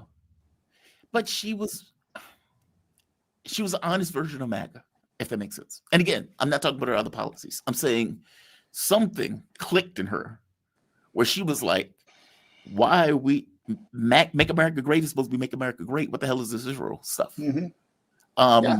Yeah. If make America great is make America great, how are we allowing healthcare to go up 4 times over, almost overnight? Well, the funny part is I'm surprised that she's so alone in all that, right? I mean, you put yourself in her mindset, right? She's from rural Georgia. Mhm. Now, when you're from rural Georgia, the interests of Israel aren't very relevant to your life, right? I don't think. Okay. Right. So, Right. But that's also true if you're from the Rust Belt or from potato country in Idaho, or if you're from, gambling city of Las Vegas. I mean, why is her stance so unusual, and why is corruption so rampant in the GOP? I mean, and for that matter, in the Democratic Party just as much. That's the part that's weird. I mean, it's like here she is just saying some basic truths, and that's major news, right? That shows you how fucked up the system is. I mean, someone who's saying, stuff that we all know, that like, neither party gives a shit about healthcare and hasn't been doing anything about it in years. It's like, that's true. And she's just saying the quiet part out loud. Why is the quiet part quiet? I think I know, but it's kind of amazing. Yeah, it is kind of amazing. I just don't like the fact that you hit a strand. You don't like that she's crapping out. Yeah. It feels weird. It feels so weak to me. Exactly. It feels so weak. It's like so what is it? You can go along with the team and you just stay there forever? Okay, that's worse to me. That's worse. Well, I mean, look, here's the thing. As Bernie would say, second Bernie reference in one talk, the game is rigged. The system is rigged. She knows that. She learned that. She said that. Okay, so what do you do? I mean, that's a fact. So when you learn that a game is rigged, do you just say fuck this, throw the ball down, and walk off the playing field, or do you go to the ref and scream and yell and whine and bitch and moan and say this and try to convince everyone that the system is rigged and needs to be changed? Those are kind of your two choices. Neither, if you do what she did, you're accused by us of being weak. If you stick around, then you're like AOC. You've become a cog in the machine. There's no winning. And it only works, really, I would say, her walking away, if she has a plan B. If she has some kind of credible, so listen, I learned from the inside, and here's what I've decided to do about it. I formed this think tank. I formed this political party. I'm starting my own political party just in the state of Georgia. Whatever. The point is, if she has some kind of plan B, then it works. If she doesn't, if she just goes home to her stock portfolio, which has become very robust in recent years, then we all say, okay, she's a sellout and she has no class, right? That's it. I mean, you and I both. I mean, she has to decide: does she want to be Rocky? Rocky lost. I mean, but is there glory? All people get old. Right? Nobody's gonna be there forever. What about Thomas Massey? Should Thomas Massey quit also? I mean, like I said, I wouldn't have quit.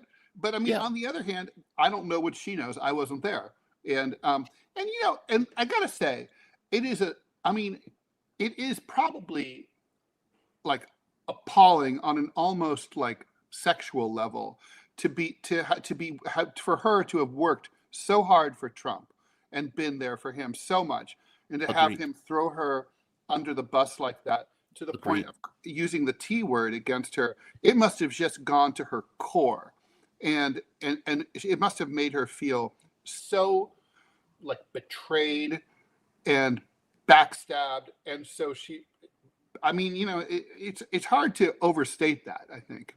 Yeah. Have you ever seen the film Rollerball? Yes. This is the same situation, by the way. Yes. Which is why I bring the film up. A guy is in the system, top of his game, He's playing this sport that's kind of what is the name of it? I've seen this sport live in person, and I don't know if I'm going to call it a sport or not, but where they're doing the thing and they're on roller skates and they're running around the ring and everything else. He's doing that, top of his game. And they want him to retire. And they bring him into the room and they're like, look, effectively, you're too good at this game. And then, I know you thought this was a sport, but no, this is an allegory for life. And meaning they sit him down and have the talk. This is a performance. Yeah, it's a performance. And he doesn't accept it. And so they're like, all right, well, we need to kill this guy. And they want to kill him on the sport, in the game. Right. And on he television. is like on television. And he just refuses to die. But in the very act of refusing to die, he's showing it for what it is. Meaning, no, obviously he's a cog in the wheel. And obviously he can't necessarily overthrow all of it on his own. But what he can do is to expose this is a performance. This is not what you think it is. This is nonsense. And I'm saying Marjorie Taylor Greene staying in the political space on some level does that. She's pointing out, why are we protecting pedophiles? That's humiliating. Like, if you really think about that, all of you guys are throwing your body to protect the guy who was put in prison as an apex pedophile. And the reason that you're doing this is either to protect Trump, to protect Israel, or to protect members of Congress or these rich billionaires. Okay, that is a spotlight in a way that is overwhelming, right? And you got many issues like that. And yes, she was kind of alone, but kind of not. I mean, you did have Thomas Massey. There was elements on the left that you can reach out to that was willing to back you on the stuff. And I get that she was isolated within the context of her own party. But there's a larger objective in shining a spotlight to show none of these people are on your side. All of these people are against you. All of you are being lied to. And consistently making that point of you're all being lied to. You're all being lied to. I don't know. Maybe you're right. Maybe she saw something in the polling that said she was going to get taken out in the primary. Maybe Thomas Massey didn't get taken out in the primary. Thomas Massey has been attacked viciously by Trump. Thomas Massey is still there. He wears it like armor. So I don't know. I just don't like the fact that when she was hitting her stride, she was like, Thomas Massey has obviously a more stable, I hate to say this, sounds very sexist, but Massey's a more stable personality. I mean, he just is. I mean, he's that's a steady rudder. MTG is, she's always been a little erratic. So, I mean, I wouldn't be at all surprised if she's like a borderline personality disorder lady, oh, geez. But wow. Okay. But whatever. The point is, I think there's look, it's psychology. You can't ignore it. I mean, she's a human being. These are human beings.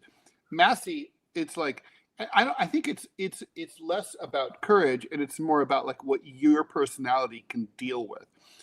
She was betrayed. Massey wasn't betrayed. Massey was opposed. That's not the same thing. I mean, being called a traitor by the president of the United States, when you consider yourself a super patriot lady, that's. I mean, I've been called a traitor many times. I think the whole thing is ridiculous, and it makes me not laugh, but I view it with contempt if someone calls me that. I'm a patriotic American, but that's how I view it. But like with Massey, but nobody tried calling him that. But with her, I think she was kind of like, she had like a love for Donald Trump. Basically, it hurt. It hurt her. Yeah. It hurt her. It should piss you off. Your emotions should run hot, not wet. Those are different things. Right. Exactly. The other one, I don't know, man. It's just like, if you're going to be in Congress, there's certain things you just have to accept. And we can power through that stuff. I don't know. The other thing is Mamdani. Mamdani and Trump. What a surreal. And I watched an entire press conference. AISSING. Yeah. It's so surreal. I sat there, it was like, what the hell? For my first thought, it put me in the mind of when Chuck Schumer was rubbing himself in Bernie Sanders. When Sanders had just lost, they had just cheated him. And he gets on stage with Chuck Schumer. They have the speech, and Schumer's like, "Oh, I love this guy," and blah blah blah. And it's like he's rubbing himself in Sanders. No, not Tom Perez rubbing himself in Sanders, trying to make himself, who has like a -20 rating, Sanders still one of the most popular Congress members, is trying to make himself look better just by being beside him. Part of me thought it was that, but the other part was like, I've seen Trump cut down one world leader after the next, especially in Europe, who he just holds with contempt. And Mamdani, this was surreal. Like for example, here's one part where they're asking Mamdani, hey, you call Trump a fascist. Do you still believe that? Like, meaning they were throwing everything out, right? To try to make this turn into a train wreck. Your answer to Stephen Nelson, he asked about your comment calling the president a fascist. And your answer was, both President Trump and I have been clear about our positions and our views. Are you affirming that you think President Trump is a fascist? I've spoken about. That's okay. You can just say yes. Okay. That's easier. He's like, that's all right. You good. You can call me a fascist. You say things. That's fine. If you need to call me a fascist, that's okay. Here's one more one. Let me kill this one. Here's another one where they first meet and Trump is like, I found him to be a very rational person. President, Republican Elise Stefanik has campaigned multiple times by calling Zoran Mamdani a jihadist. Do you think you're standing next to a jihadist right now in the Oval Office? No, I don't. But she's out there campaigning, and you say things sometimes in a campaign. Isn't that sort of She's a very capable person. Isn't But that a kind of label? you really have to ask her about that. But I don't particularly. I think I met with I met with a man who's a very rational person. I met with a man who really wants to see New York be great again. And I can say again, because New York was great. When I came down to Washington initially, the city was so hot. It was doing great. We were having some telltale signs of problems. We had a mayor that was not doing a great job, but still, it was moving along. And it went bad. It really went, pretty bad. And I think it's been at lower points, but it went pretty bad. I think he can bring it back. Now, the question is, will he bring it back all the way? Will he bring it back greater than ever before, which is, I guarantee, that's his wish. I think he wants to make it greater than ever before. And if he can, we'll be out there cheering. I'll be cheering for him. That's amazing. Two boys from Queens. Two guys from Queens. I did call this. I did say that this was that they were gonna be nice to each other and that it was gonna be a love-in. And I think because it defies expectations and because there's nothing to be gained from them both looking, ripping the city apart, going at each other. Also, I think Trump has a paternalistic side. And he's like, here's this young man, half my age, less than half my age. And like, I kind of like, you have to, he's like, let me maybe take this guy under my wing. Here, let me help you out. Yeah, you can call me fascist if you want. I'm the bigger one. I mean, of course, he still made Mamdani stand while he sat and stuff like that. Like a Catholic priest, the congregation can't sit until the priest sits. But still, I knew it was going to go like that. And, I think it's funny too, because afterwards Mamdani was asked, so do you still think he's a fascist? And he's like, yeah. Trump was like, you can say it. Go ahead. You can go. It's easier to just say yes. He's stuck with his principles on the Israel thing. Mamdani didn't back away from anything in this meeting, even though, and more to the point, anything that Mamdani was asked, he brought it back to New York, which I like. I need to make the city of New York great. It's like, hey, do you think so-and-so? Yep, because I think the city of New York needs to be great, and I'm going to do a good job for New York. Part of me also thought that a relationship with Trump may help him in regards to getting funding into the city itself, especially if he's going to be at odds with New York State. That was the other thought with that. But again, I don't know what he said in that meeting with Donald Trump, where Trump comes out in this kind of glowing way. I mean, do you think this is one of those things where the federal government can help Mamdani in accomplishing whatever objectives he's trying to accomplish in New York, or this is just for show? I think it's a show. I don't think that the president has a lot of interest in helping Mamdani or helping New York City.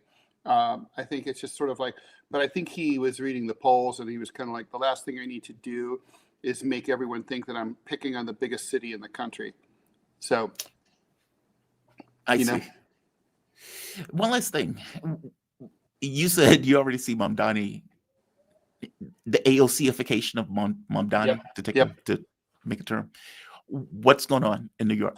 Well, he's basically appointing a group of, he did promise to keep, Police Commissioner Tisch, who is from this very storied, very wealthy family, as police commissioner. He said he was going to do that, but basically he's bringing in, there's kind of a combination of two things that I'm not liking. First of all, a lot of sort of over-experienced swampy creatures and coming into the administration, and also a lot of wokeitude. Like his entire transition team are women. I'm like, come on, really? They're all women? It's like, what? Who are you, Gaddafi, with your team of like kung fu fighting ladies? It's like it's absurd. So we'll see. I mean, I do seriously have high hopes, but it's gonna be a hard needle to thread for him, and he doesn't come to power with any of those traditional allies you need: real estate, the cops, or Wall Street. That's the same problem De Blasio had. We shall see. De Blasio failed because of that. Also, but can he was lazy too. Oh, de Blasio was. Can he get money from somewhere? Like, meaning if the state of New York, and this is the last question, if the state of New York, if he's going to be at odds with New York State, can he still get this stuff done? Or he needs, let's say, the resources and the support? He needs money. He needs money from the state. Yeah, he needs money from Governor Hochul. He has made lots of signs of he understands that. He's going up to kiss the ring in Albany. He's going to do whatever it takes because that's where the money's coming from. Although if he followed my suggestion of taxing the stock exchange, he wouldn't need to do that. Ted Rall, political cartoonist, syndicated columnist, co-host with the one and only Manila Chan on TMI that comes on at 10 a.m. Monday through Friday, and Deprogram with John Kiriakou that comes on at 9 o'clock. 13 minutes. Yeah, in 30 minutes. And also DMZ America on Thursday with the other cartoonist, Scott Stantis, if I'm not mistaken. That's it. Stantis. Oh, excellent. Ted, you be safe, man. Thank you for this. Thank you. Bye-bye. Bye, Jamal. Ted Rall.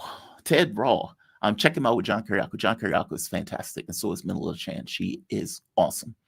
I don't know Scott Stantis, but DMZ America, you can check him out on Thursdays. So Ted is a busy, busy man. Look, I want to, one more time, thank you all again. Why are you promoting competing shows? They're not competing. It comes on at 9 o'clock. Ted is a friend of this show. Just is what it is, right?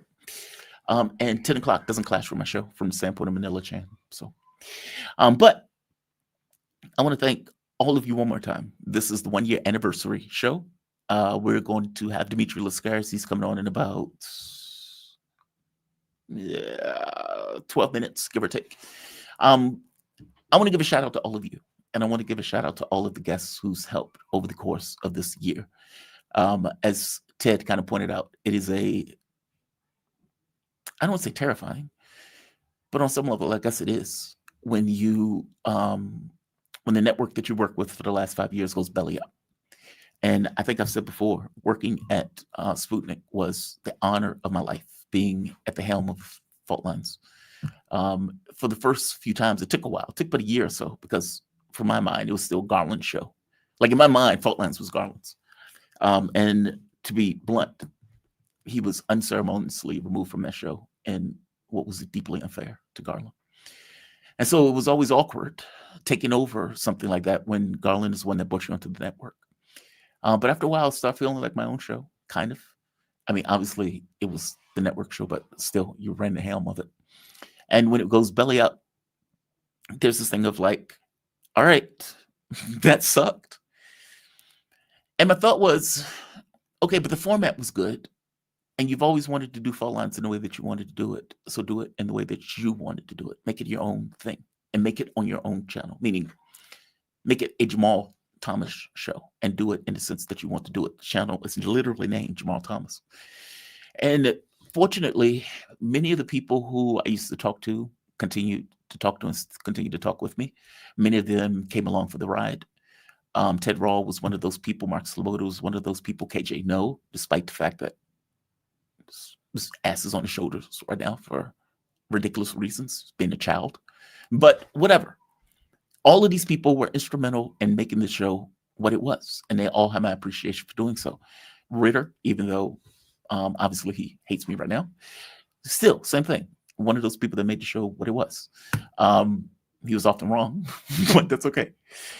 God, man, there's so many people. Kofi, Arno. Oh, God, you can go down the list. We have a lot of new people who've started on the show. Dimitri is one of the new people who, over the course of the last several months, who started on the show. Laith Maroof. I'm not going to go through names because, and I guess I did go through names as I'm saying. I'm not going to go through names. But long story short, there have been people who've been very consistent. And even when the first few weeks when the show sucked, because it took me a while to get my bearings, they still stayed. They still stayed. So I want to thank all of you. I want to thank all of them. All of these people know who they are. Sabby Sabs, she's always been really nice to the show. God, man, there's so many people. I mean, it's like you have 3 to 4 people a day, if not more. Esteban Carrillo. Esteban stayed with me the entire time also. Mark Frost, he was one of the people who was with the show for a long time. Richard Wolf. Yeah, I'm not going to go through the list because the list, they always screw because you always miss somebody. But needless to say, 1 year anniversary, the goal is to have another year and a year after that and a year after that. As long as this body stays intact, as long as YouTube allows this channel to exist, we keep going. We'll do the news. So shout out to all of you. You have my thanks. You have my appreciation for being with me. I have 2 chats. I want to go to Carl Ja. Thank you, Carl Ja. It's fantastic, by the way. He has been another one of those guests that have been just great. Stuck with me the entire way through. Usually when I hit Carl, he's like a yes. A lot of new people also. Warwick Powell, Rich Wolf, not Rich Wolf, Rich. Damn it. Well, I can't. This is why I don't like to name names, because stuff like that falls out of your mind. Jeff Rich, not Rich Wolf. Richard Wolf is a person. I was thinking of Jeff Rich. Again, another one of the new guests that have started coming on the show. All of these people have my deepest appreciation. Hell, we even got John Helmer, for God's sake. And Helmer is a great guest. And I am going to see if I can get him back either this week or next week. I don't want to overuse guests because after a while they burn out. David Hudayan.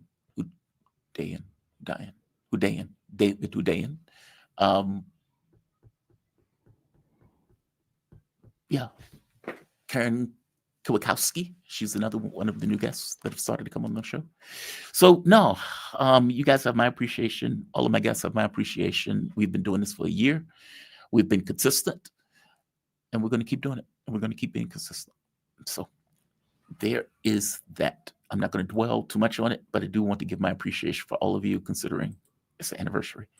Laugh 66, the Substack on 28 points from Elena Xenophotis was the best that I've seen. She should be a possible future guest for Jamal, in my opinion. I would look her up. I will look her up. Thank you, Laugh. James Brown. You know I got soul. Could what the Russians are doing to the Ukrainians be considered genocide, regardless if they are forced or not? If this continues, would there be any Ukrainian people left? Are you serious right now? Are you serious? Question. If Russia wanted to turn Ukraine into Gaza, could it do so? Answer. Yes. Question. Is Russia willfully bombing civilian sites just to kill civilians? Answer. No. Russia has a very specific special military operation. It started off as a civil war. Russia got involved in one part of the Civil War with the United States and all of Europe effectively being in part of the other part of the Civil War. The Ukrainians were murdering ethnic Russian Ukrainians before this ever started. Nobody cared that they were doing that, by the way. You got a few reports, but for all intents and purposes, the fact that they murdered 14,000 people didn't seem to matter at all. The United States overthrew the government of Ukraine in 2014, getting rid of Yanukovych, meaning this is not a situation where the Russians were like, hey, let's just go in and kill Ukrainians. That's not it. The Russians went in for a very specific special military operation that is, for the most part, for all intents and purposes, at the very least in what they were trying to accomplish, localized in various areas. There may be other areas that they hit that are military targets. And obviously, when hitting military targets, there are going to be some civilians that are killed. But I got to be honest, they've put on a master class at cutting down the number of civilians that were killed, especially if you're looking at this in the context of the way that the U.S. waged wars, or for that matter, the way Israel waged wars. This is a military against another military. How is that a genocide? Israel has a military murdering the civilian population. Those are two very different things. Even in Lebanon, if you're thinking about it, in the Lebanese case, Hezbollah is not a military. They're a resistance force. Hamas is not a military. They don't have tanks. They don't have rocket launchers in the sense of like missile launchers. They don't have airplanes. They don't have air defense. They don't have any of those things. They are just murdering women and children. 70 to 80% of the people that Israel murdered were women and children. They take glee out of it. You can look at the videos of the soldiers seemingly getting a hard on as they murder women and children and dress up in women's outfits as they dance around the houses of the people that they just murdered. How are these things comparative? How? James Brown. I asked from a sense of, right here, I asked from a sense of like the state and the people, will they continue to be Ukrainians, or will they be absorbed into another state of cultures that make this sense of honest question? Oh, I see what you mean. Look, I don't have the sense that Russia wanted, to get involved in the conflict. There's that. If that was true, there wouldn't have been Minsk agreements 1 and 2. There wouldn't have been Istanbul agreements. You wouldn't have the Russians continuously trying to come to some kind of terms and some kind of deal. So this is not, let's say, a want. Even Burns' memo points out the Russians will have to get involved because it's on their border. This is not something that they want to do. So take out want for the moment. The other part to this is in the context of the negotiations. The Minsk agreements would have allowed Donbass, Donetsk and Lugansk, to remain under the auspices of Ukraine. So even in these agreements, it's not like the Russians were trying to get further involved. What Mark is talking about is that for all intents and purposes, the West is looking at Ukraine as a pivot point in order to attack Russia.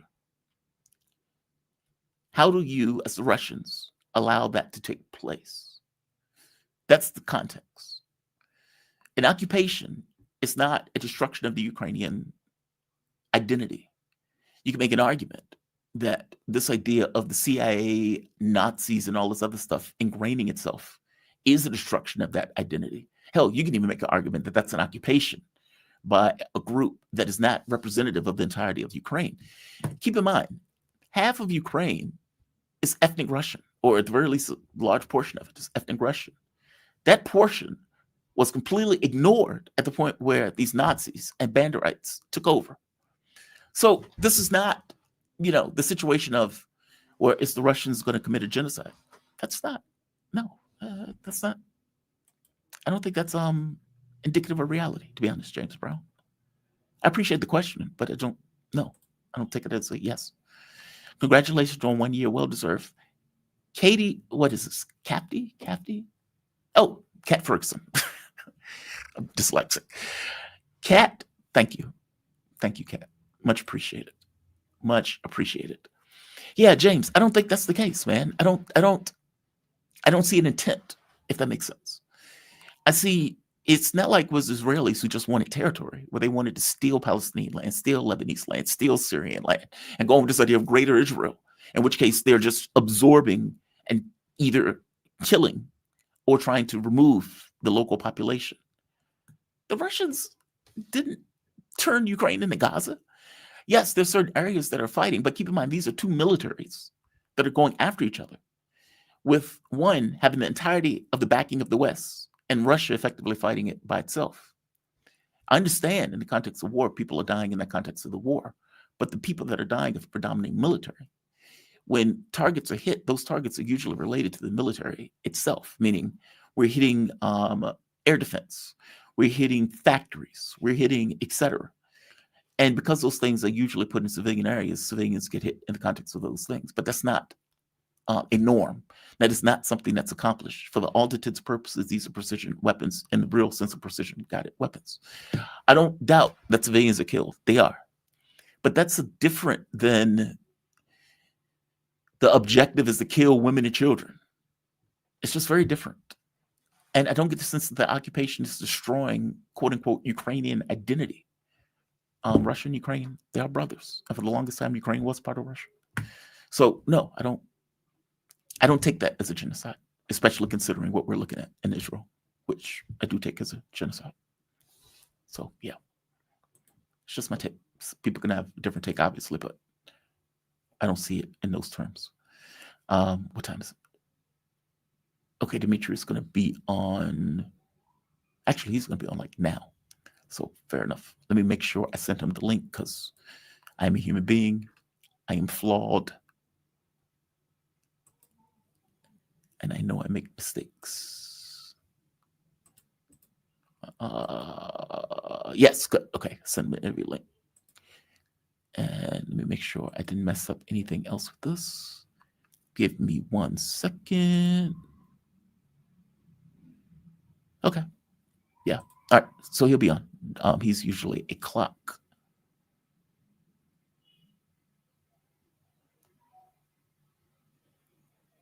What? You've been invited to submit a proposal. Okay. All right.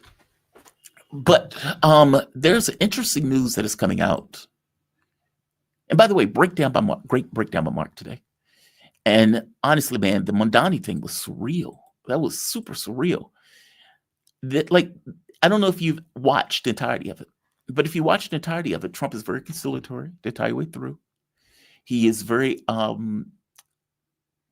he's competent, like giving complimentary remarks to Mamdani. Hey, this guy is bright. He's rational. I didn't know what I was going to expect, but he seems to be a great guy. I think he wants the best for New York, et cetera, et cetera, et cetera. So there's that. On the Putin front, the hoopla that is coming out of Europe has been, what it comes across as is that Donald Trump had been in contact with the Russians and maybe in contact with the Ukrainians. But for all intents and purposes, this was what they worked up. Basically, they saw what was taking place on the ground. They were like, oh my God, that looks horrible. We need to come up with something that maybe the Russians would accept. And sprung it on the Europeans. So the Europeans apparently were left in the lurch on this. And everything that is dripping out of their mouth gets across that they seem to have been left in the lurch, meaning they didn't know that this was taking place. They weren't aware that this was going on. That for all intents and purposes, when the Europeans found out about this, they were like, oh my God, what is this? The Trump administration, and of course, because of the way the media is, they're looking at it as, oh my God, this is a complete capitulation. Donald Trump is giving over the goose to the Russians, et cetera, et cetera, et cetera. That is the way they're looking at this. Now, there are two thoughts. One thought is, well, do they honestly believe that the Ukrainians are holding the line? Or do they just not care? Now, what I mean by that is, I know the Trump administration, and I think Mark even takes the point of view that the Europeans are just in the dark. That from their point of view, they're looking at it as if, well, obviously, Trump is trying to take the Russian perspective on this. That's one way to look at it. The other way to look at it is the Europeans are thinking to themselves, we're going to blame it on Trump. Meaning, we're aware that they're crashing. We don't care that the Ukrainian military is effectively going belly up. We don't care. We don't care. We don't care.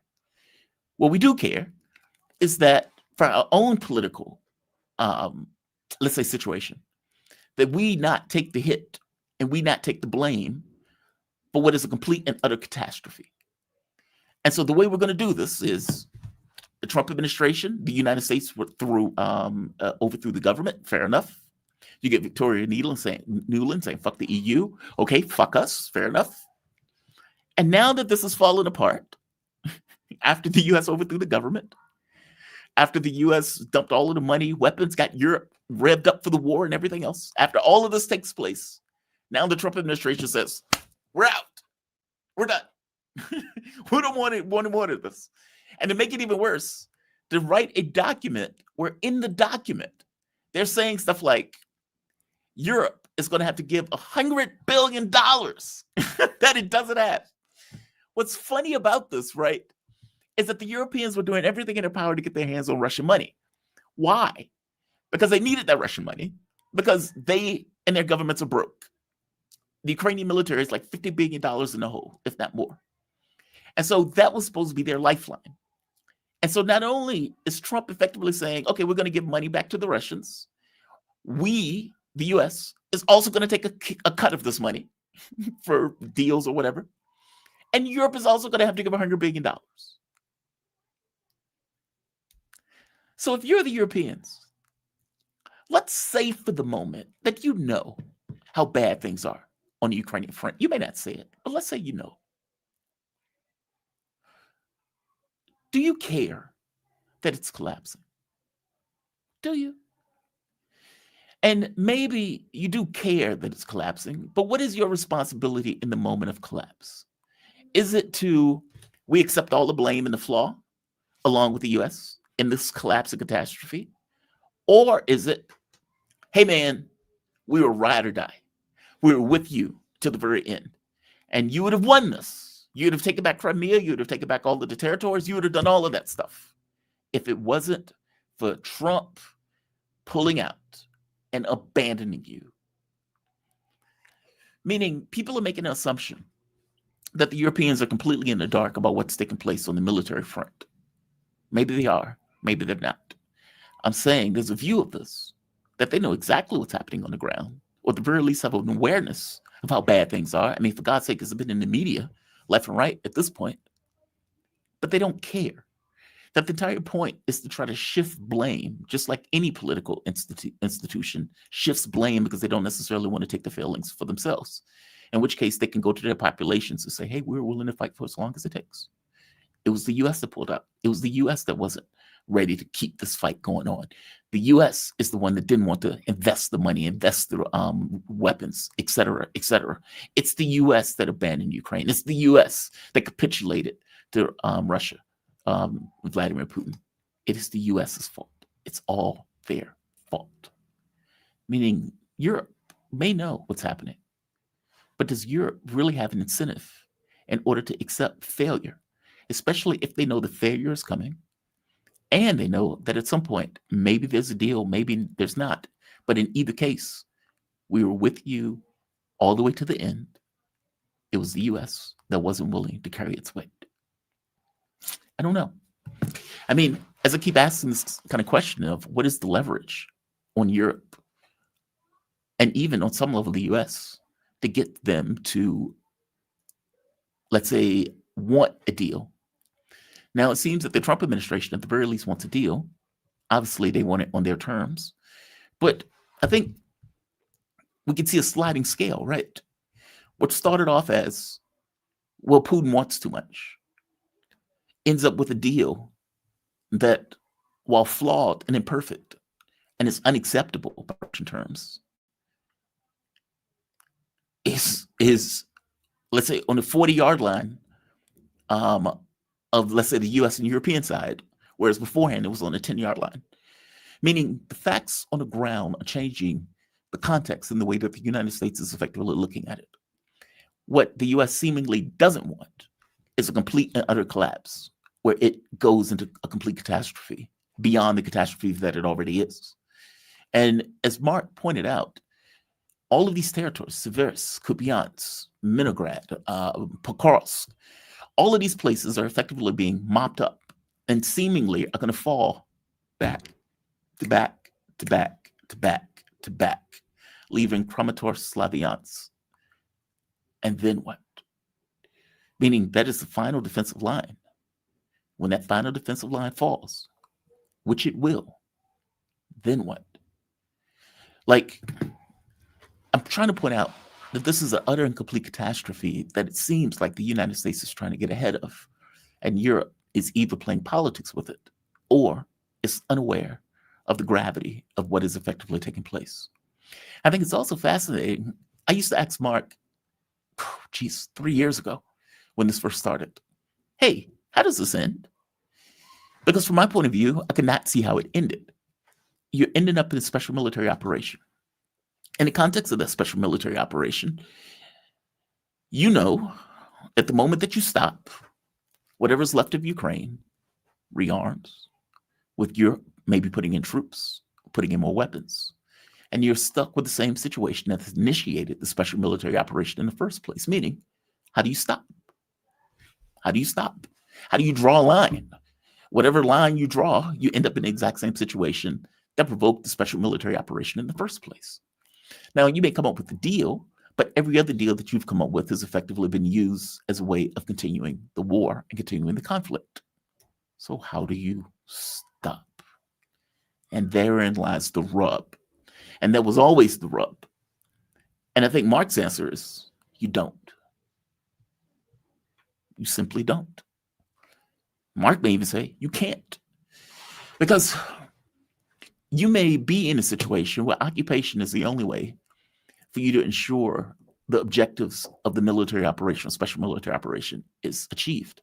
What started off as, we're doing this for a negotiation position, ultimately became, this is the only position where we can accept.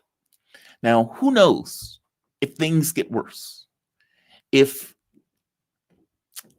a deal along Russian terms are put up, and then you have a different issue.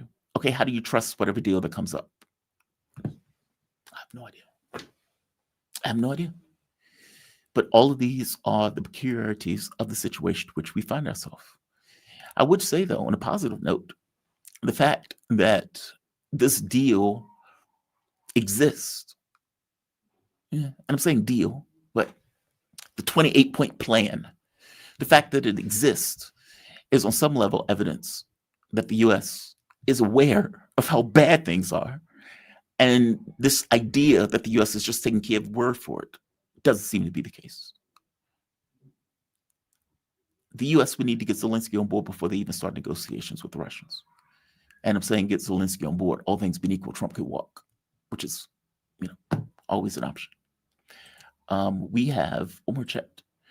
When are you going to move your tie a bit to your right? Yeah,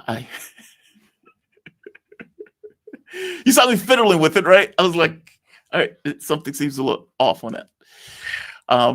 But thank you for that.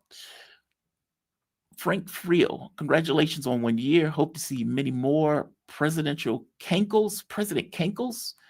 The chicken hawks are huffing glue if they think this proposal will fly. Yes. And I can't wait to see who Dimitri pisses off next. Just kidding. Dimitri is awesome. Dimitri is awesome, but I haven't seen him. Usually Dimitri is like a clock, and it's possible something came up. I sent him a message.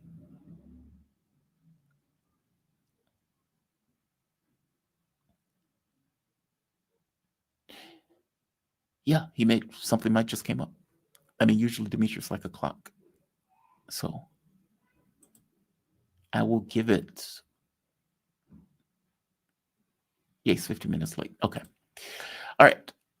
Well, I will hit him up and see what's going on. Maybe I can get him tomorrow if he is down to join.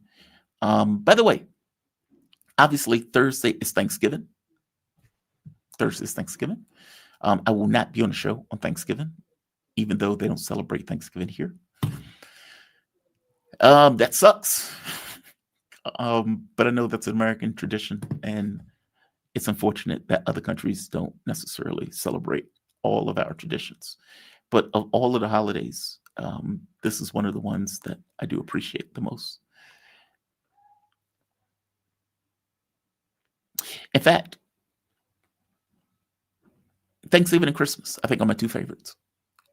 Thanksgiving and Christmas. But yeah, they don't celebrate it here. What is this, more flag at Cyprus Airport? I don't know. I mean, he said he could join.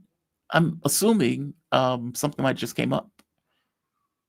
Hope he's okay. Yeah, he's probably okay. I don't assume any, that anything is bad or anything like that. He might have just missed it, or something might have just came up.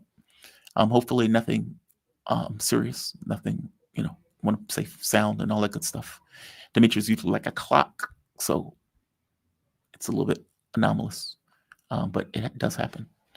Natalie Williams, happy 1 year anniversary. Oh, thank you, Natalie. Much appreciated. Much appreciated. Yeah, man, 1 year. Jesus. It's funny. On Fault Lines, I used to always want to just run the show on my own. We went through 5 hosts, I think, 5 or 6 other hosts. And I'm like, dude, just let me run it on my own. Just let me run it on my own. But the issue is always, for one, the show is called Fault Lines. And so the thought is that you're dealing with 2 people who are at odds, or 2 issues, or multiple issues. I thought that was a way to do that as an individual show, but they didn't necessarily like that idea. But the other idea was, okay, yeah, but what if you get sick?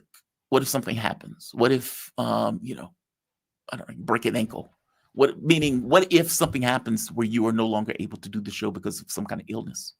And it's like, well, anybody can be, anybody can get sick. Anybody can get ill. That's can't necessarily be the reason, justification for it.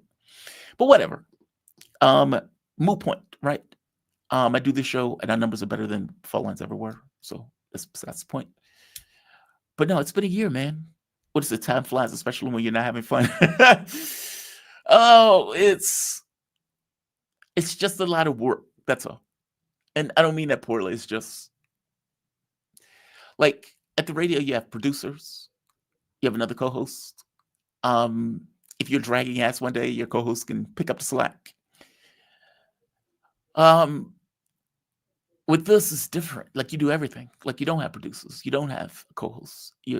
Everything has to be done by you. And you have to be the one that's the driving force behind it. If your energies fail, then the show fails, because your energies are the thing that keeps the show consistent.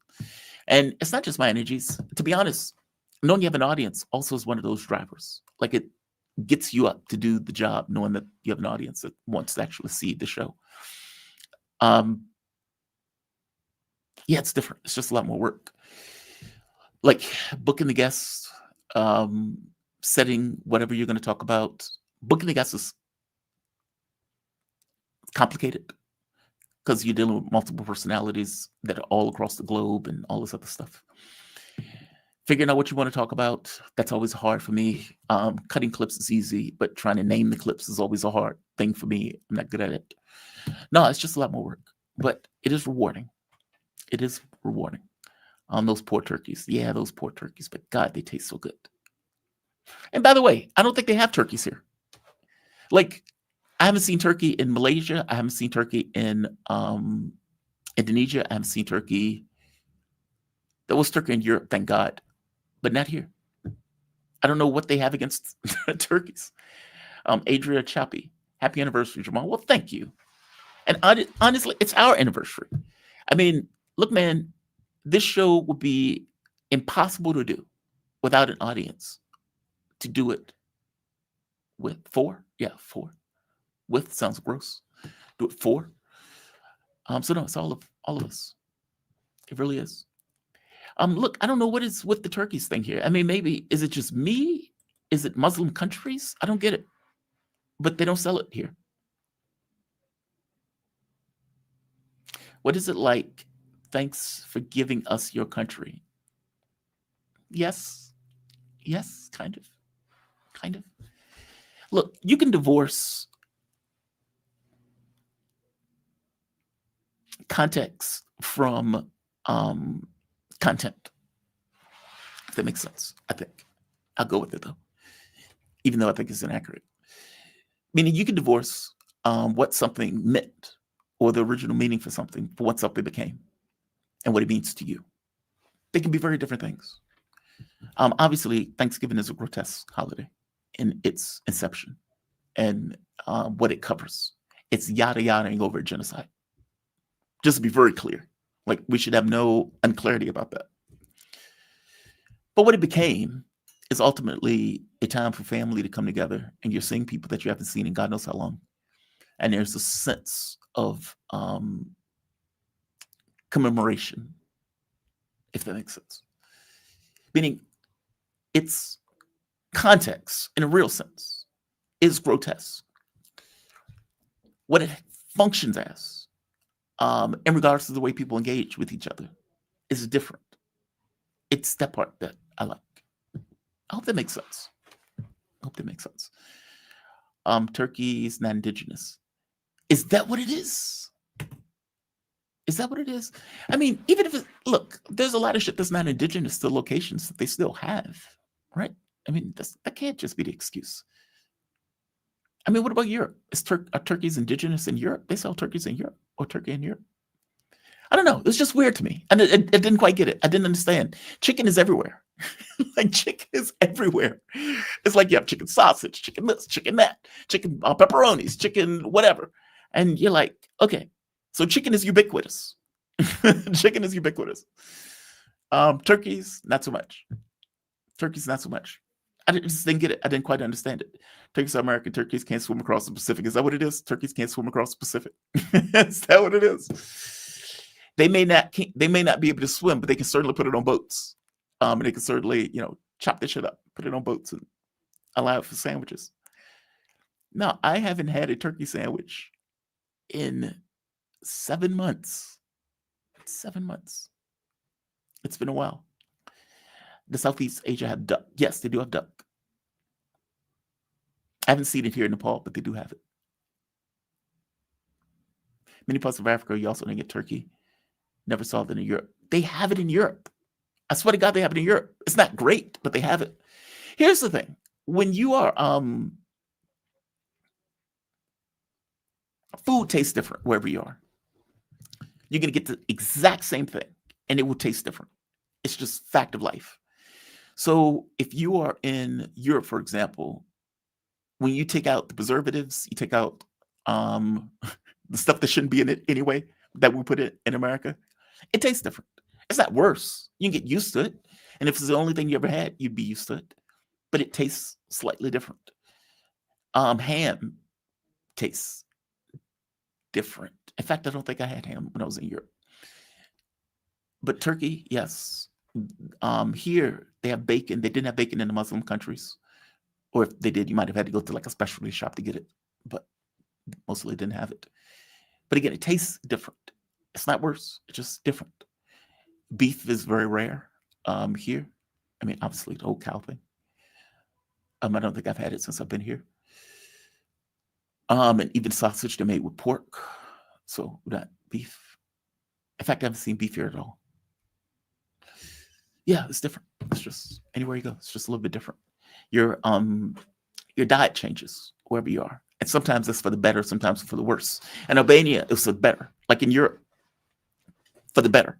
In Asia, for the worse. Oh, for the worse in Asia. Fish, they do have fish.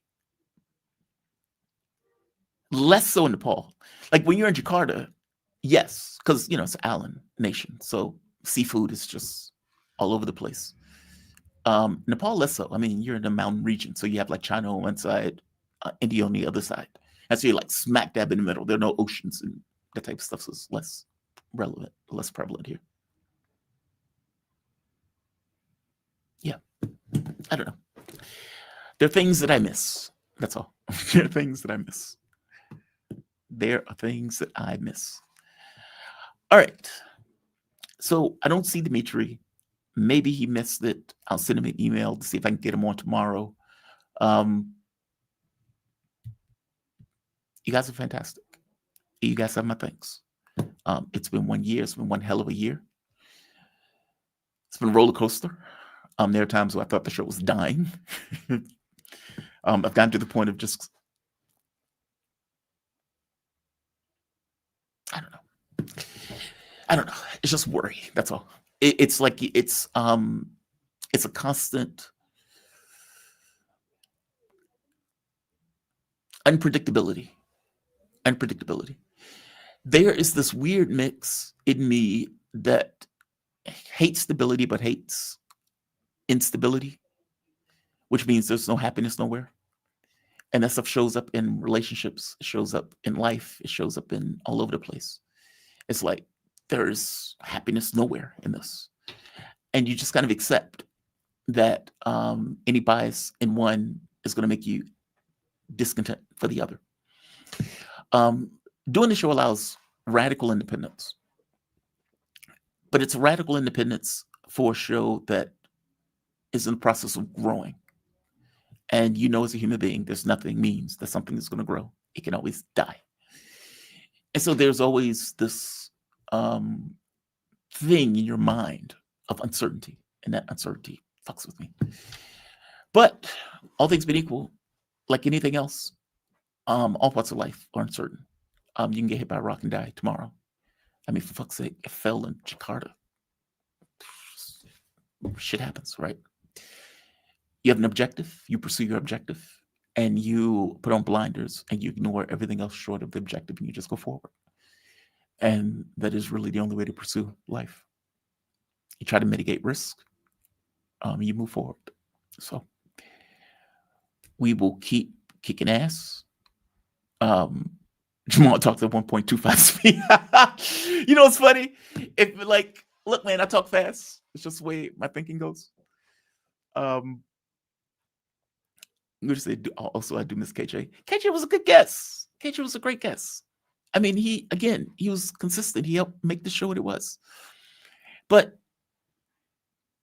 it's like, what do you do with that? Right? Let's say you have a show. And as you're doing that show, you have a guest. You talk to that guest. That guest says nothing off the rails at all. He's just giving his opinion. That guest leaves. Everything is normal. Everything is great. The world is okay. Another guest comes on the show and viciously attacks the other guests out the blue. And you're sitting there like, whoa, why are you attacking him? And not just attacking the point of view, attacking the man, saying, well, I looked up his information. And as I looked up his information, he was a lawyer and he did this and he did that. And so what about this? What about this? What about this? What do you do with that? Like, be honest. What do you do with that? So as the host says, all right, I need to mind the gap, which means I need to contact the first guest to let him know that he was viciously attacked. And I need to give him his say. That seems rational and that seems right. You bring him on, he has his say. Now, if the other guest who viciously attacked him for no reason doesn't want to come on and it says wants to bitch through email, okay, well, I can't do anything with that, right? Dimitri did nothing wrong. Dimitri was innocent. Attacking him for bringing up China is effectively supporting a genocide because it's dumping all this money or resources into Israel. It's just flat fact true. If the second guest can't deal with the fact of that, that's on the second guest. Dimitri said nothing wrong. That's his point of view. If you want to go after a particular point of view and debate that point of view, I have no issue with it. I don't care. It is what it is. But you can't attack the person who's a guest on my show who's done nothing wrong. Full stop. And I mean that as an absolute. Full stop. You guys may take issue with Daniel Lazar, but Daniel Lazar had the courage of his convictions to come into the lion's den and have a debate on something that he knew that the audience was going to be completely against him on. Meaning he was like, I don't give a shit. I will come and have this fight. You may not like Daniel, but give him credit. He was willing to do it. KJ was not. So, yes, I miss KJ as a guest. He was a great guest. But he is on some level right now that I can't touch. I don't know what's going on with that. And that is deeply problematic. That is a personal failing. That is a fucking personal failing. I don't know. I don't know what's going on with him on this. I just don't. So is what it is. Is what it is. Daniel Lascaris come back and do another round. I don't know if he come back and do another round, but my point is, he was willing to come into the lion's den and have that debate, knowing everybody, including the hosts, was going to be against them on it. And it is a hard thing for me to be like, oh, I'm just let him debate. I'm just going to let him debate. I don't want to be a hard ass in a debate. Yeah, man, it's wild. He's kind of soft and his actions reflected. Yeah. Dr. Donnie, I agree. It had more to do with Jamal versus KJ. Dude, what are you talking about? I said nothing with KJ. I didn't get in a fight with KJ. I didn't get in a fight with KJ at all. I didn't get into a fight with KJ. KJ took issue with Dimitri pointing out that China was Israel's largest trading partner short of the EU. And for whatever reason, he was outraged that anybody would even bring that up. That's just weak. That's just weak. I'm sorry. That's just weak. That's just weak.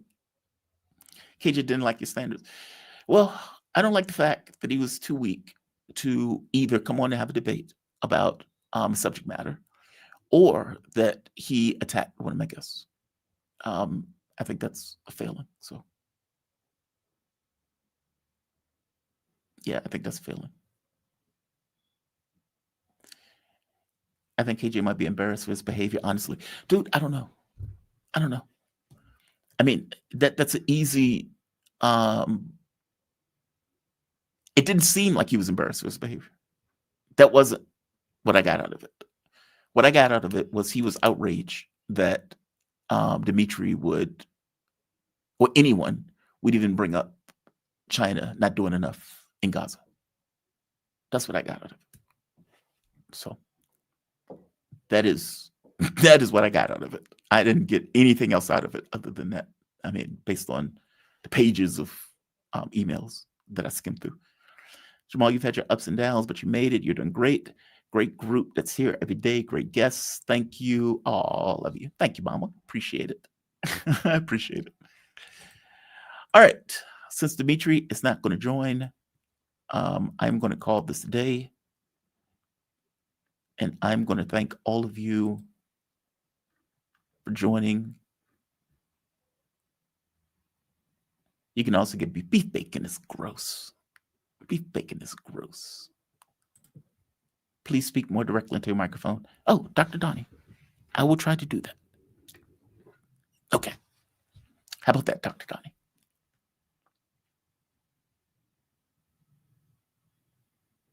Oh, what is this? Cherie. That is not easy work, Jamal. Now, after the salt, shredded cabbage are packed, it's usually 7 churns? For the later a can, but before you can get the canner out, the glass jars have to go. What? Cherie, I'm missing part of this. I'm missing part of the context for that. Yeah, I'm missing the context for that, Cherie. Beef belly. Turkey bacon is gross. Turkey bacon is gross.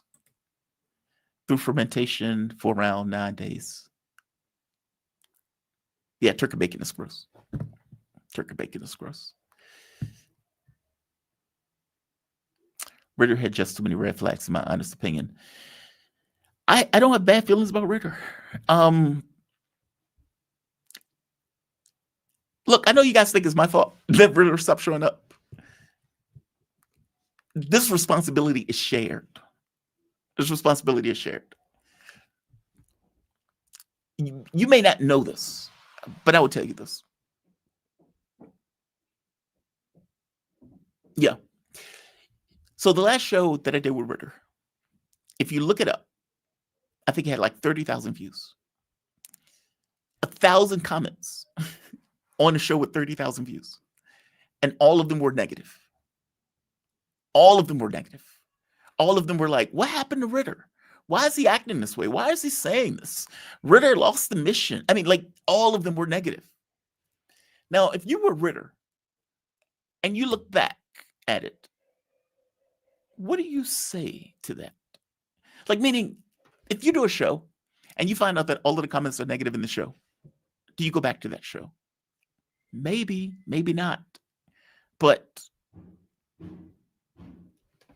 obviously, like, people would, you may, as a human being, you may take issue. Look, I take issue with his comments every bit as much as you guys did. It's what it is. But I didn't take it as I didn't take it as personal. I didn't take it as personal. I mean, for fuck's sake, like, if I get into an argument with a guest on the show, I've debated Ted Rall, I've debated Alex Craner at times. I've debated hell, even John Kiriakou. Like, all of us have gotten into back and forth on the show. None of it was mean-spirited. None of it turned out bad. All of them came back on the show. And all of them, for the most part, just kind of took it as what it is. People get into disagreements, even people who like each other and people who get along. It's just life. It's just life. It's just life.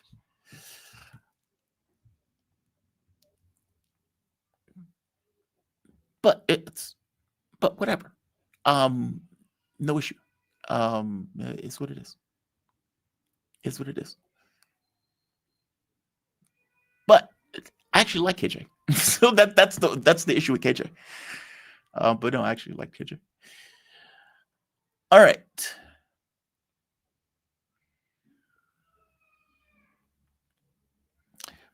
What's that, the normies? Well, this was just the normal audience that disagreed with what he was saying. Just the normal, they just disagree with what he's saying. I mean, look, if you are Ritter and you're on Judge Napolitano, or if you're on, I don't know, Russian media, you're not really getting pushback. Like, anything Ritter says on Napolitano would accept. And by the way, I like Napolitano, so let's not be trashing him. Any random show that Ritter goes on, people just agree. Like, oh, okay, interesting. The war's going to be over within a week.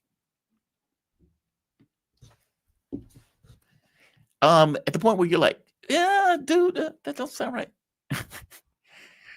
I don't know if he handles that well. I'll put it that way. I don't know if he handles that well. All right.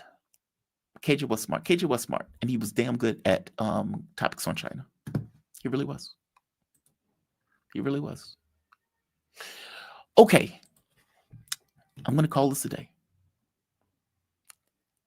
I'm going to say like. I'm going to say share. I'm going to say subscribe. You can support this content. PayPal, Patreon, Super Chat, Buy Me a Coffee, memberships. All of those things help the show. All of those things help the content. Once again, I want to thank you guys for being with me for this ride. And we will have another year together. All things being equal. Be safe. Be kind to the degree that you can be kind. And I will see you bright and early tomorrow morning. Have a good one all.